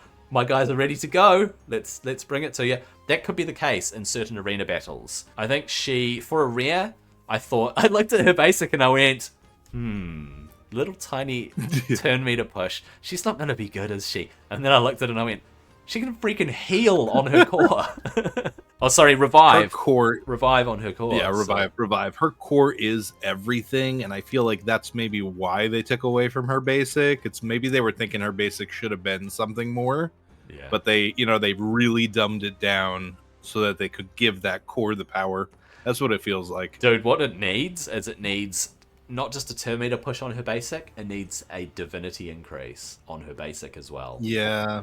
5%. She is 5% divinity and turn meter. Just do that. I feel like we're saying she needs something, but that core brings so much. Oh man. It brings so much power. Yep. Can you imagine her awakened? Imagine her awakened 5. She reses someone and they've got their ultimate up. Yeah, literally. Crazy Muse. And I love her portrait. Her character model is cool, but her portrait is really, really cool. We saw that really early on. I feel like her portrait is one of like the most high quality ones. Like looking at all the quality of them. Yeah. Super quality for her. And that brings us to we finally get to see him. I've been waiting for this guy. Odysseus of Olympus. Disruptor, wisdom, order. Checking out the basic, he's got a single target attack with a 50% chance to place accuracy down 2 on the target for 2 turns. His awakening at level 3 is under review. The core is another single target attack. If the target's turn meter is above 50%, set the target's turn meter to 50%. So reduce that target turn meter down to 50%. If the target's turn meter is below 50%, has an 80% chance to place speed down 2 on the target for 2 turns. And again, his awakening bonus is under review. The ultimate is attack all enemies, so an AoE, and it has a 50% chance to place confuse on all enemies for 1 turn. The passive is when an enemy under confuse attacks one of their allies, this hero gains 10% turn meter. He's got 45 accuracy in arena battles. I'll be honest, I was looking forward to him too, because a lot of people love Odysseus, and he's been, fan favorite. But I feel like he's a little underwhelming. But I think it's because maybe we're not seeing the full picture with this awakening bonus. He's a little lackluster. However, we know that Confuse is going to be one of the strongest disables in Arena. True. If you can lock down the enemy team with Confuse, I know it's only for 1 turn, but they're attacking each other, and he's getting turn meter increase. So this passive actually swings the tide of battle, I think, because he's going to swing around to his turn again. Unfortunately, he doesn't bring a lot on his turn. He's just helping control. He's all about control, right? Yeah. So picture this. You know how down the side of the game, we can see the turn order. So there's the turn order pane, and you can see who's going to take a turn next. And you can look at the turn meter bar of any given hero, right? When it says above 50%, they might be at 100% turn meter. They might be going to take their turn next. And guess what? That's true. They're not, because he's got his core up, and he's going to say, you're not taking your turn. And not only that, you're actually getting pushed down below everyone else. Because it's down to down to 50%. And if they have just taken a turn and he does his core, and you want to be strategic, you want to slow them down and stop them from taking another turn by placing the speed down 2. And then his core might roll around again, and then he stops them taking a turn because they've been so slow to climb up. He's pushing them down. So this guy is all about control. He's controlling the tide of battle, one target at a time, unfortunately.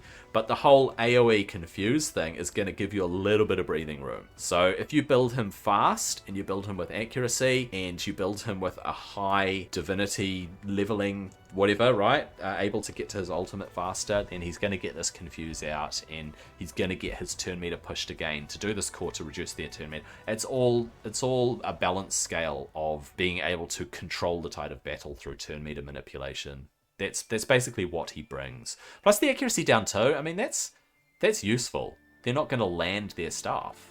So, kind of useful. I still think he's about mid-range overall, because the kit's not super cool. He is just an epic, and I say just an epic when I've put out this video praising epics and saying that Fateless needs to get their epics right and needs to make sure that epics are basically the backbone of the game, because we're going to build a lot of teams around epics as opposed to legendaries, especially in early to mid-game.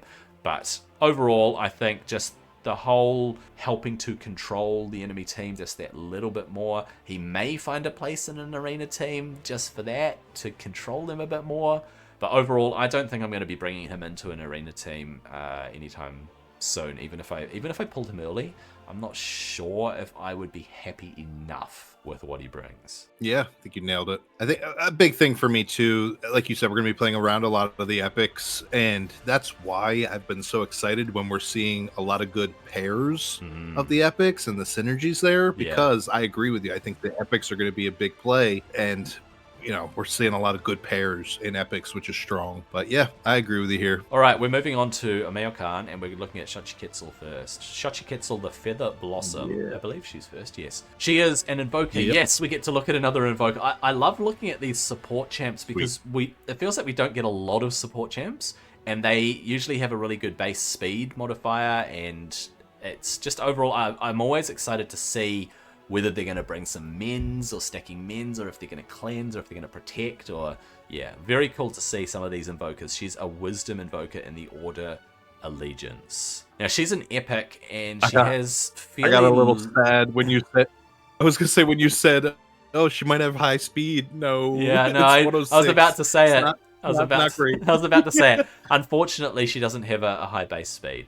But we'll move on and we'll see what she brings. I see a lot of buffs all over the place. So basic, single enemy double attack. Each hit has a chance to increase the duration of a random buff on all allies. Random buff on all allies. I mean, it's not great, but it's on her basic. So Awakened 5, increase 2 random buffs instead of 1. Yeah, if they've only got 2 buffs, that's both buffs get their duration increased, which is always nice to see, increasing the duration of a buff. Core, AoE, place attack up 2 on all allies. If Tlaloc is on the team, increase his turn meter by 20%. There's that synergy between a partner. So you want Tlaloc and Xochiquetzal to be paired together, because he's going to get more turns. We're looking at Ultimate, Marriage of Storms. AoE, place block... here we go. Place block, debuff, and accuracy up 2 on all allies for 2 turns. That's what she's there for. If Tlaloc is on the team, place Immortal on him for 2 turns. Very strong. The passive, Floral Now Growth. I looked ahead too, just because I was thinking like Tlaloc. I know we reviewed him. He is good. Yeah. Like Tlaloc, like is one of the ones we loved. Like he's got a really strong kit. So strong pairing here. But yeah, sorry, didn't mean to interrupt. All good, man. All good. So the passive that she brings, when this hero places a buff on an ally, heal that ally. If the ally is at full HP, place a shield on them. Wow, that's nice. Increase her shielding at Awakening 3 and healing up to 20% every time she's doing this. Every time her passive is activating, it's increasing how much shield and healing she's doing. And that's about it. She's not bringing a cleanse. Instead, she's helping push the buffs and block debuffs. So that's what she's all about. And she's also really the push for Tlaloc. So these Tomoe Khan, they're all very strong. Like, I think we've all agreed, like, and I've seen other reviews, like, everyone, the Tomoe Khan is, like, the strong realm. These kits are all very intricate, and they all work very well together. And like I said, that's why I pulled them both up to give it, like, a bigger look at. And that's where she shines, is she actually boosts him up, and he's already pretty nasty by himself. So that gives her this utility where she is very viable when she's on the same team with him. Yeah. On top of, yeah, she has her own little bit of utility, getting these buffs up, attack up strong, block debuff strong. Yeah, she's okay. She's not, she's nothing fantastic. She's an epic though, so I think she's you'll be happy to pull her if you have that Tlaloc. Like if you have him, you need her. You need her. She makes him so much better. They are going to pair very well together. He's an eternal slayer. He's a legendary Eternal Slayer. He's going to bring serious damage and debuffs and things like that. And if you've got her as your protector in terms of blocking debuffs completely and increasing the duration of buffs, so your sharpens and your attacks and your defense up and all of that, just increasing the duration of those, I think makes her fairly strong. Agreed. We're on to another Eternal here with Xquic. Xquic. Yep. I would have definitely not said that. Look at her weapon, dude. But I'm glad you said it first. Check out that weapon. That is awesome. That's wicked. That is a sick weapon. She's got a cool character model overall for sure. Dude, I have to revise. I have to revise my favorite realm now. So it was Izumo just because of my Japanese background, but I think that Omeokan is my favorite realm now. Aesthetically, everything, dude. The colors, the feel. Yeah. Like, you know what? I think when we first, you know, we both been into Godforge for a long time now. I think I loved Aru right off the bat. That's where like I fell in love with Aru. And then as soon as like we even got a glimpse of this, because we didn't see Omeokan right away. We didn't see that right away. Right. It was more, everything was around Aru. Once this came out, it was like, oh my God, that's awesome. And it's just gotten more and more and more awesome. This hasn't gone downhill at all. No, it took me time to come around, but I'm on the Omeokan bandwagon now. I love this. Team Omeokan. Yeah, dude. Yeah. Awesome. I should have taken Metzli. I love Metzli. So good. Slayer. Eternal. Chaos. The basic is a single target hitting 2 times. Each hit increases the target's divinity cost by 5%. If the target is defeated, increase this hero's divinity by 30%. Crazy basic. Now, if Hanapu and Xtabay are on the team, also increase their divinity by 15%. It's on a basic. Okay. It's on a basic. Yeah, that's pretty good. Core. Steal 50% of the target's shield, then attack one enemy, and ignore 15% of the target's defense. If the target's divinity is below 50%, you will ignore 30% of the target's defense instead. So that math, like, nice little damage there. Ultimate is on a 2,000 cost. Let's see why. You're going to equalize this hero's HP to the enemy with the highest HP. Then attack all enemies, big AoE, with an 80% chance to place Drain 2 on each target for 2 turns. And you're going to place Vanish on this hero for 3 turns. If Hanapu or Xtabay are on the team, also equalize their HP. That's pretty big. That's why it costs 2,000. Well, it's kind of everything here. We got the Drain, that Vanish, massive. Yeah. Now, Max Awakening, swap HP with the enemy with the highest HP instead of equalize. If Hanapu or Xtabay are on the team, equalize their HP to this hero's HP instead. That's crazy when you think about it. So it's doing the health swap first. So if the hero is at 100% HP, you're suddenly 100%, and you're equalizing Hanapu and Xtabay. If either of them, I don't know if I read it that. I don't know if I read it that way because it says instead. It says instead. Yeah, it says to this hero's HP. That's after the HP swap, though. That's what I'm saying. Oh, you're right. Sorry, you're right. To this hero's HP instead. You are correct. It's after the HP swap. So if you're stealing that HP from someone who has really high current HP, if they're at 90% plus, you're going back to 90% HP, and then you're equalizing theirs. And if they're really low, you're bringing it up to equalize, and it could be like 60 or 70%, basically like across the board, kind of thing. Replayer swap. And this is on a Slayer. Yeah. I had to relook at what she was. Yes, super hard Slayer, like super hard hitting, and has this kind of mechanic. That's crazy. Yep. We haven't even gotten to talk about the passive yet. What's going on with the passive? Let's see. The passive is when this hero defeats an enemy, the next ability will inflict 30% increased damage and steal 10% divinity for the target. Or from the target. Now that's a passive. Yeah. Awakening 3 bonus. If the next ability also defeats the enemy, permanently increase this hero's crit damage by 10% and decrease this hero's divinity cost by 10%, up to 30%. If Hanapu or Xtabay are on the team, they also gain these effects. She's got the 25% crit damage in dungeon battles. I'm trying to relook back. I don't see her as like, my initial instinct wasn't boss damage. No, for me, it's arena. I feel like she will be very strong in the arena because you've got this shield steal, you've got this ignoring defense, you've got this single target nuke, you've got the awakened for her divinity, increased crit damage on awakened, you've got she's vanishing to protect herself, and if you've got either Hanapu or Spelunk on the team, they are going to benefit significantly from her. It's a very cool pairing. Yeah. Or tripling, potentially. Or tripling. Yeah. Yeah, I'm going to have to take... I won't hold us up looking back at him now, but I'll have to take a look back at Hanapu and Spelunk. I remember Hanapu being very strong as well. See, he's the one I remembered less of. I remember Spelunk being pretty good. Well, they both must be. They both must be very strong. I think they're probably both really... We're talking about Omea Khan. I think they're all good, so... Weren't Hanapu and Spelunk twins or something? Were they brothers or twins? It's Hanapu. I can't remember Hanapu that well. So now I'm looking. They are twins. They are twins. Yeah. They are twin brothers. Yeah. So they play, in terms of mechanics, they play into each other's kits, and then along comes Xquic. So you want all three. She's probably their sister. And she comes along, she's like, hey bros, let's just deal everything to the enemy. We're going to normalize our HP. And oh my gosh, yeah. She seems like the mother. Yeah. She is the mother. She's the mother of the twins. That's awesome. That makes sense. Thanks. Awesome. This just made it so much better. Thanks for checking that. I probably said it somewhere. Yeah. But that's so cool. That is awesome. Now I want to know who's the dad. I don't see that. I don't see the dad's information, but that is cool. That's a really cool trio there.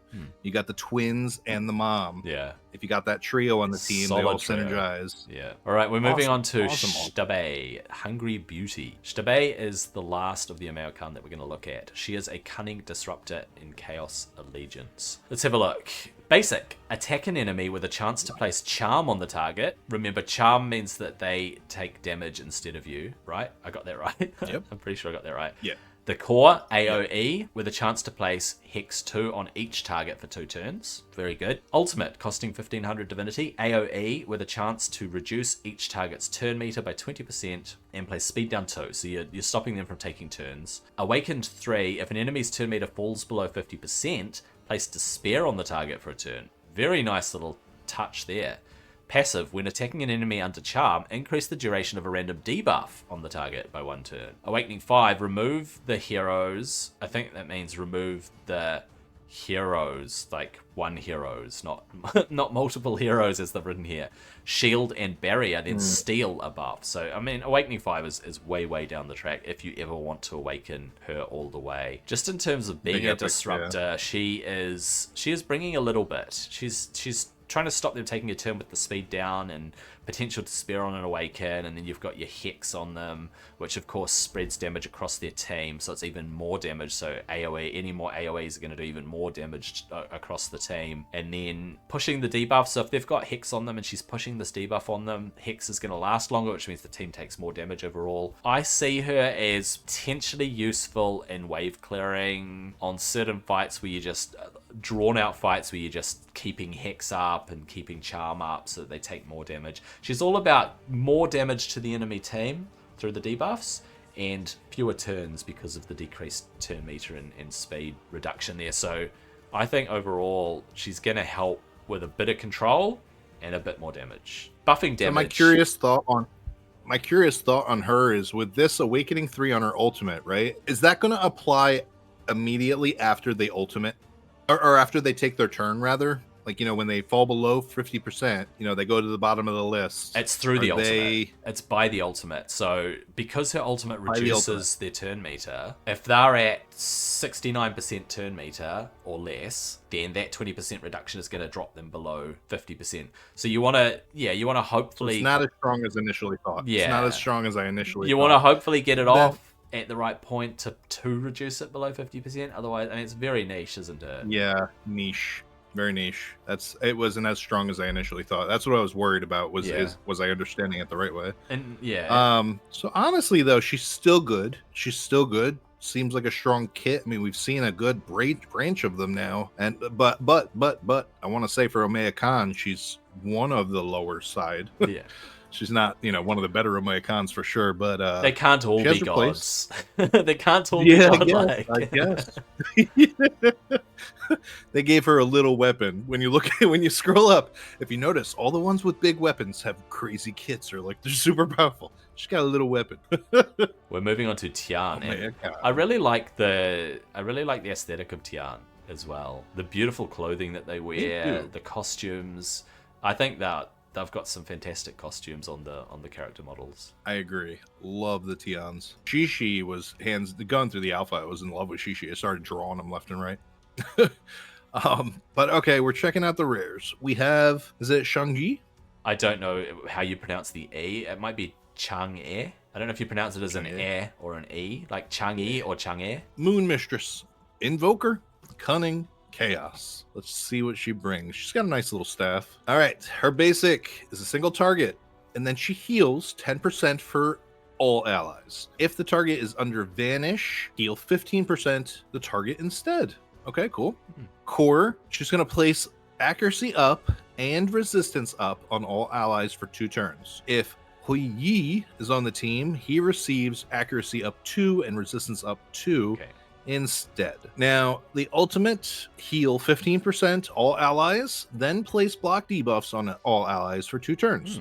If an ally is below 50% HP, place Vanish on them for 1 turn. She is, the passive here is when an ally is healed, restore an additional 20% of the target's missing HP. That's cool. And Awakened, Max Awakened is also restore 20% of the target's destroyed HP. So that's pretty strong for that Max Awakened. She is a rare, so you could get that. And 15% speed in dungeon battles. So a lot of heals here. Definitely need it. So it's good to see this more and more getting heals into the game. Little Vanish mechanic here to get some increased heals. It's a bit of a You're getting typo increased heals from the passive. on the basic there. It means well, it says if the target is under Vanish. It means if the ally is under Vanish. Oh, you're right. You want to heal. You want to heal the allies, not heal, not heal the target. Yeah. You don't want to heal the enemy. True. And the target instead. Yeah. She's an invoker.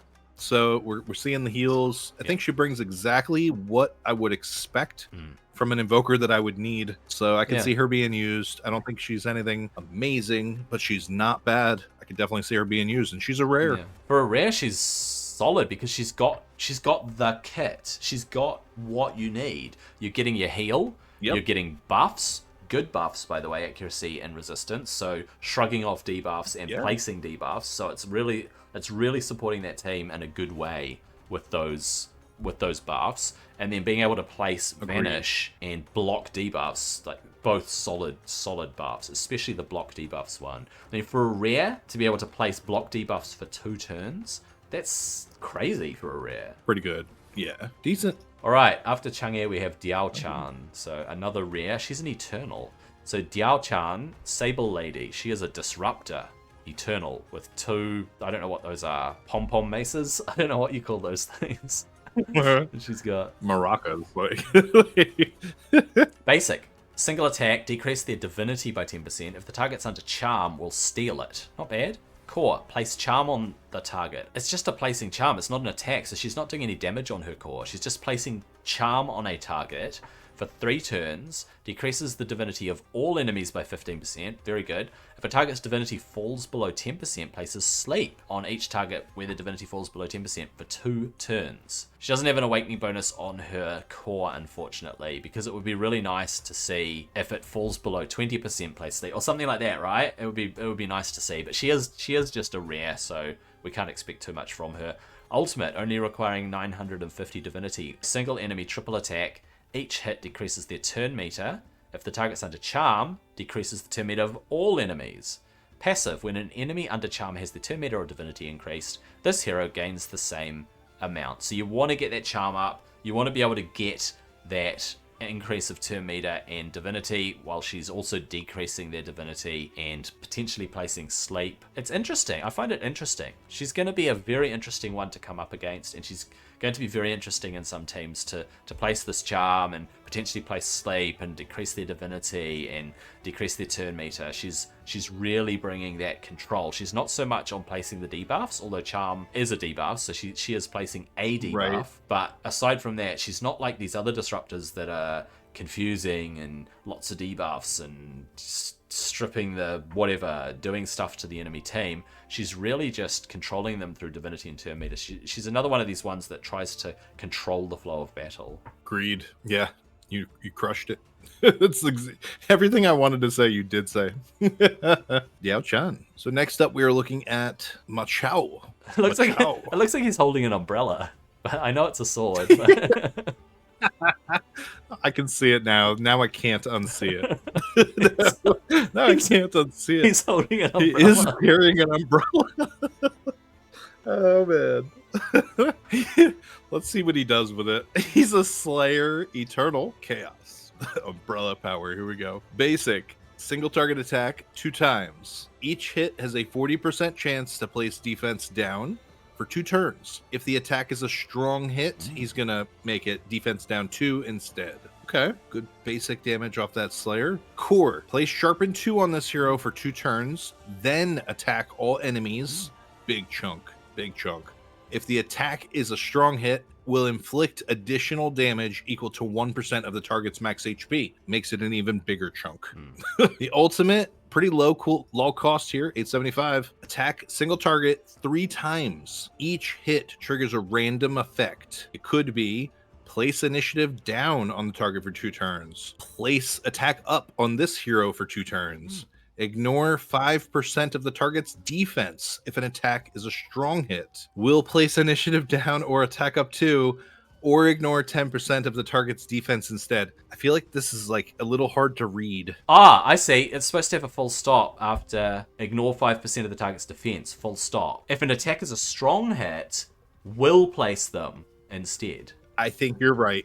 Ignore. Okay. I think that's where it is. Okay, that's yep. He has a choice sense. He has a choice of 3 random effects: debuff on them, initiative down, attack up on himself, or ignore defense. However, if it's a strong hit, it's guaranteed to do sense. the better one. So it does a better version if it's a strong hit. Okay, we've figured it out. It was missing a full stop. Makes sense.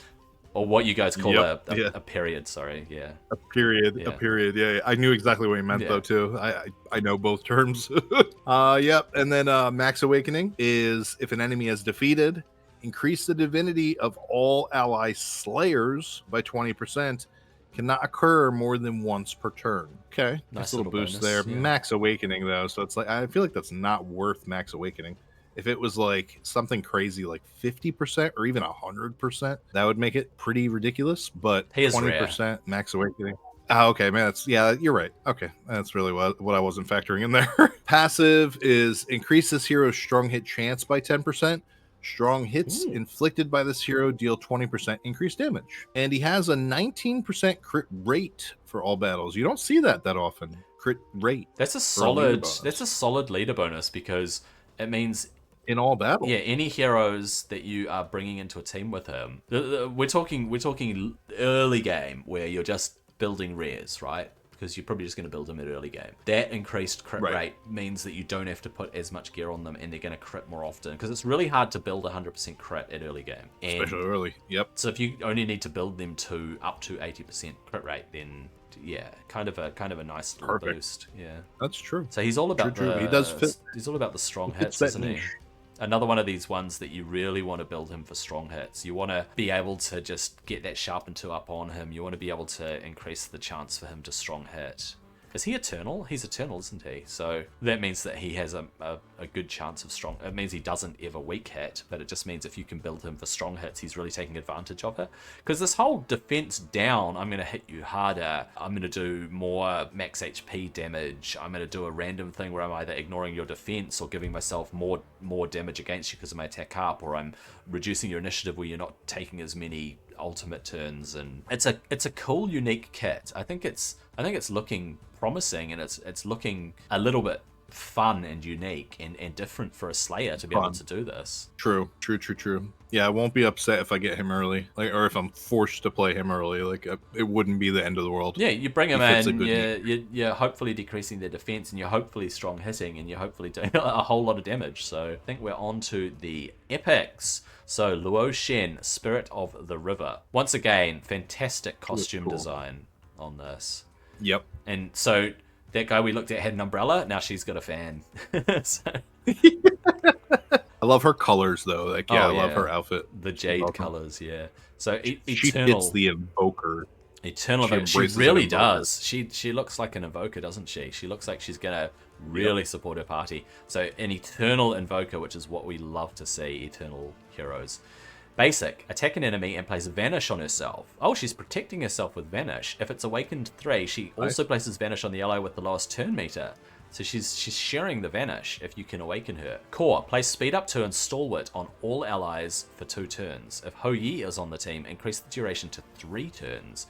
And they are protected buffs. Super, super strong if you've got Hou Yi there. Being able to protect them and increase them to 3 turns. Imagine Speed Up 2 for 3 turns. That's crazy strong. Plus Stalwart, of course. Ultimate, costing 1850 Divinity. Increase the duration of all buffs on allies by a turn, and decrease the duration of debuffs by 1 turn. Increase each ally's turn meter by 3% for each buff and debuff duration that is changed. So if you're heavily buffed, and the enemy team has heavily debuffed you, you're getting a lot of turn meter increase through her ultimate. That could work quite well. Passive. At the end of this hero's turn, increase the turn meter of the ally with the lowest turn meter by 10%. Little bit of a turn meter push there. And Awakening 5, increase the turn meter of all allies. She has a leader bonus of 24% speed in arena battles.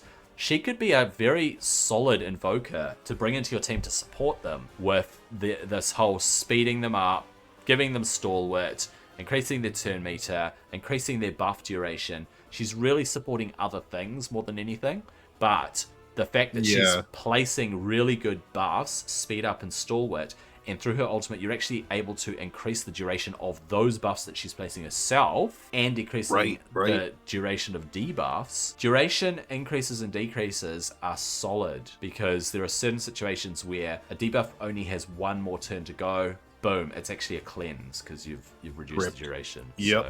She's protecting herself through Vanish, which is super cool, and I think it fits the aesthetic of how she looks as well. I should have assumed that she was going to vanish because she looked like she was that kind of courtesan in the royal empire's court who is just in the shadows. I do love her kit. I love her kit. I totally can see playing her. I think the Vanish is like the icing on the cake for her. That's what made her most viable here. Having that extra Vanish, all the rest of her kit works great. But what I was going to say is, based on her aesthetic and her model, I was expecting heals. I could have pictured little green floating around her, like trying to heal people, but I'm not seeing any heals. Yeah, despite the lack of heals, I don't think it's disappointing. I think we're going to see some really cool, really cool use from any of these heroes that decrease debuff duration or increase debuffs on enemies and increase your buffs, or decrease buffs on enemies. Those whole increase, decrease, or changing the rank of a buff and a debuff, those things are going to be very cool in this game. Agreed. Now, Hou-Yi, because that's a big thing, cannot be removed with these buffs. I didn't look too much at Hou-Yi. Hou-Yi. We looked at him? Yeah, we did. Oh, yeah. Oh, okay, you're right. No, yeah, he's the old one. Okay, I now remembered. He's a Blaze guy or something, right? Blaze. Yeah, Blaze. Yes, I remember him now. Okay. The next one we're moving on to. I'm gonna mess this one up. Jiwangmu. Jiwangmu. Best attempt. She is the Queen Mother. Defender. Female defender here. Wisdom. Order Allegiance. And let's get into it. So her kit, right off the bat, see some taunt. Her basic is a single target. She has a 50% chance to place taunt on the target for 1 turn. At level 3 Awakening, she places taunt for 2 turns instead. The core is accuracy up and resistance up on all allies for 2 turns, then gain an extra turn. So that's nice. That's a nice little combo. Guaranteed buffs, getting an extra turn. Your ultimate is 1700 cost. Remove one random debuff from all allies, then equalize this hero's HP to the enemy with the highest current HP, and place a shield on all allies equal to 25% of this hero's current HP. So that's a nice swing there. Super nice swing there, actually, the more I read into it. Passive, at the start of each wave, place Immortal on all allies for 2 turns. What? Am I reading that right? Yeah. At the start of each wave, place Immortal on all turns for all allies for 2 turns. And at Max Awakening, when Immortal activates on a hero, increase their turn meter by 50%. What? Wait, and she is an epic. Yeah. She's a strong epic. She's a strong epic. It's basically bring some taunt. A death save, right? So having Immortal means if you're going up against, if you're struggling on content to get past the waves because they're one-shotting you or they're doing massive damage, guess what? Immortal on you means you can't die, so you can just build up and take on that wave. She might be the single-handed. She might be the best. So that's what I'm trying to see, some faults in her. And okay, so she's a defender, right? And it's like she plays more as like a severely strong support, but she does bring this ultimate with a big shield. With a shield. So she has that shield. She does have that. Even though it's like it doesn't play like that's the main mechanic she has, she does have it. So she might single-handedly for the Tians be the best defender. She might be. She's bringing a bit She's bringing a bit of control through the taunt. It's only a 50% chance. It might book up to 60, 70, 80% chance of placing it. It might. Yeah. Now, taunt, it's only against one enemy, but you can lock down an enemy if you get lucky with that taunt, which is reasonable. It's on her basic. And then the fact that she's not just placing really good buffs, where you're going to probably have someone in your team that needs to place debuffs. So that accuracy up is huge. And the resistance up is actually decent for shrugging off debuffs, right? But she gets an extra turn as well. And so she has a greater chance of just going in and placing that taunt again. Which, it's kind of cool. I mean, she's not doing Stalwart, and she's not doing Radiance, and she's not doing Ally Protect. She's not protecting her allies until she gets her ultimate. But the whole equalization thing, where she's helping herself maintain her health through her ultimate as well as placing the shield, she could be really good. But this whole passive thing where it's, hey, we're coming into this wave unable to die, unless it's a buff stripping team or whatever the case may be. Oh, you're right. Yeah. If it's a buff stripping team, or very vulnerable. It's a team that is anti-immortal or something, which is probably not going to be the case because she's for PvE, right?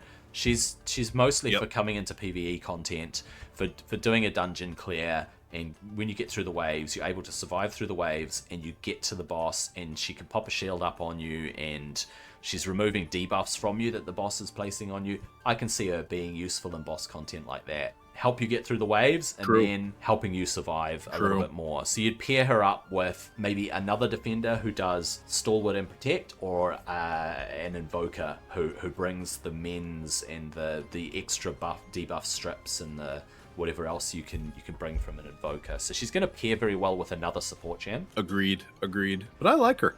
I like her. I really can see a lot of good positions. I think she's a female defender too. It's kind of like more on the rare side. Moving on to Virage, we finally get to have a look at Polonetsa's kit. Our last guy. Last hero. I quite like what I've seen from Virage. Svarog is strong. Belobog and Chernobog, oh my gosh, they were insane, especially when paired. Godlike.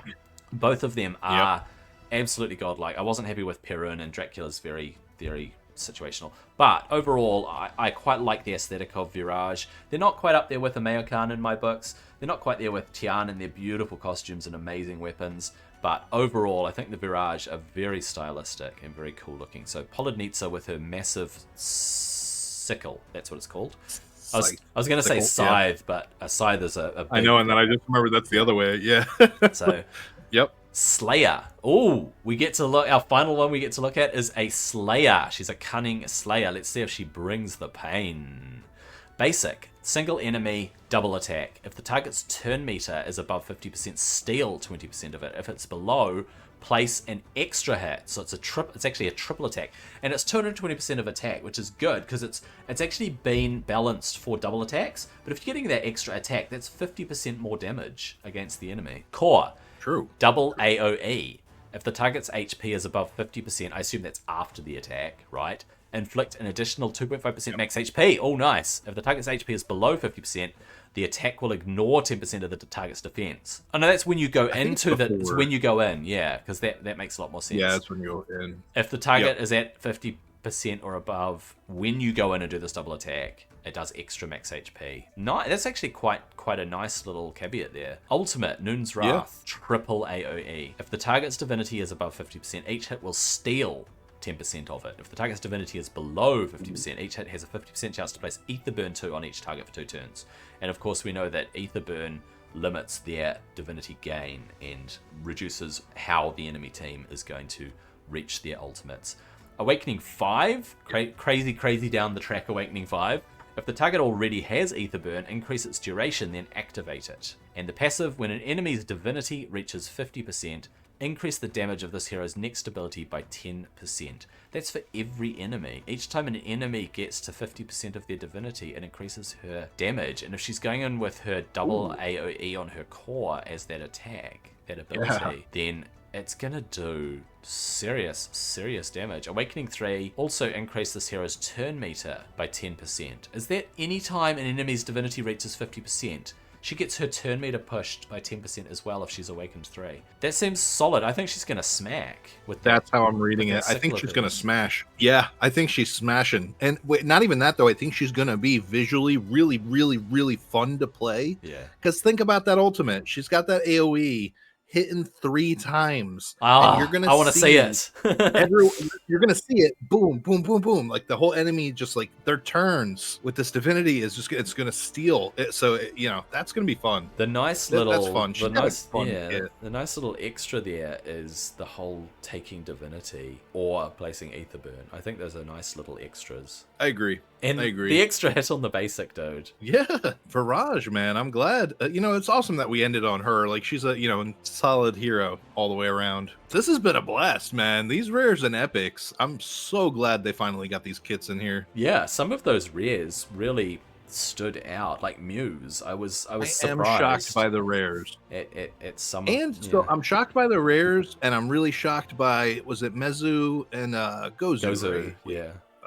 The pairing of the Defender and the Brawler, Mezu and Gozu. Yeah. That's a great combo. Yeah. I think that was my favorite combo from this session.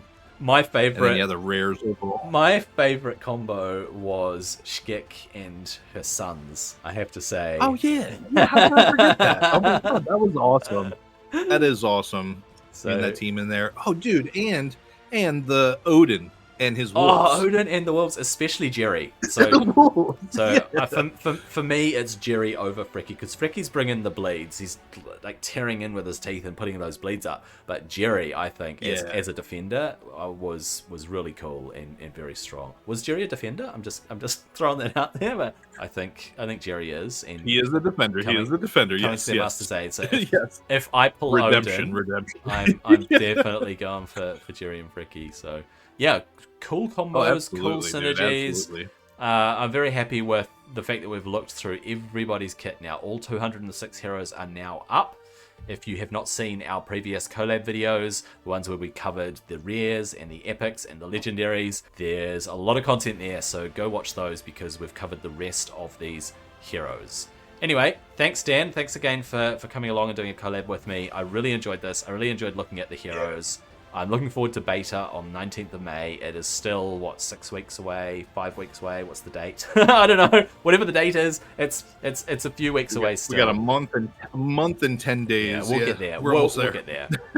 We will get there, and in between, I'll be putting out a lot of videos, I hope. I'm going to ramp up my video content heading towards beta, so check those out, please. That's everything. So I hope that you enjoyed this video. Hope that you have a good day, and I'll see you on the next one. Thanks, guys.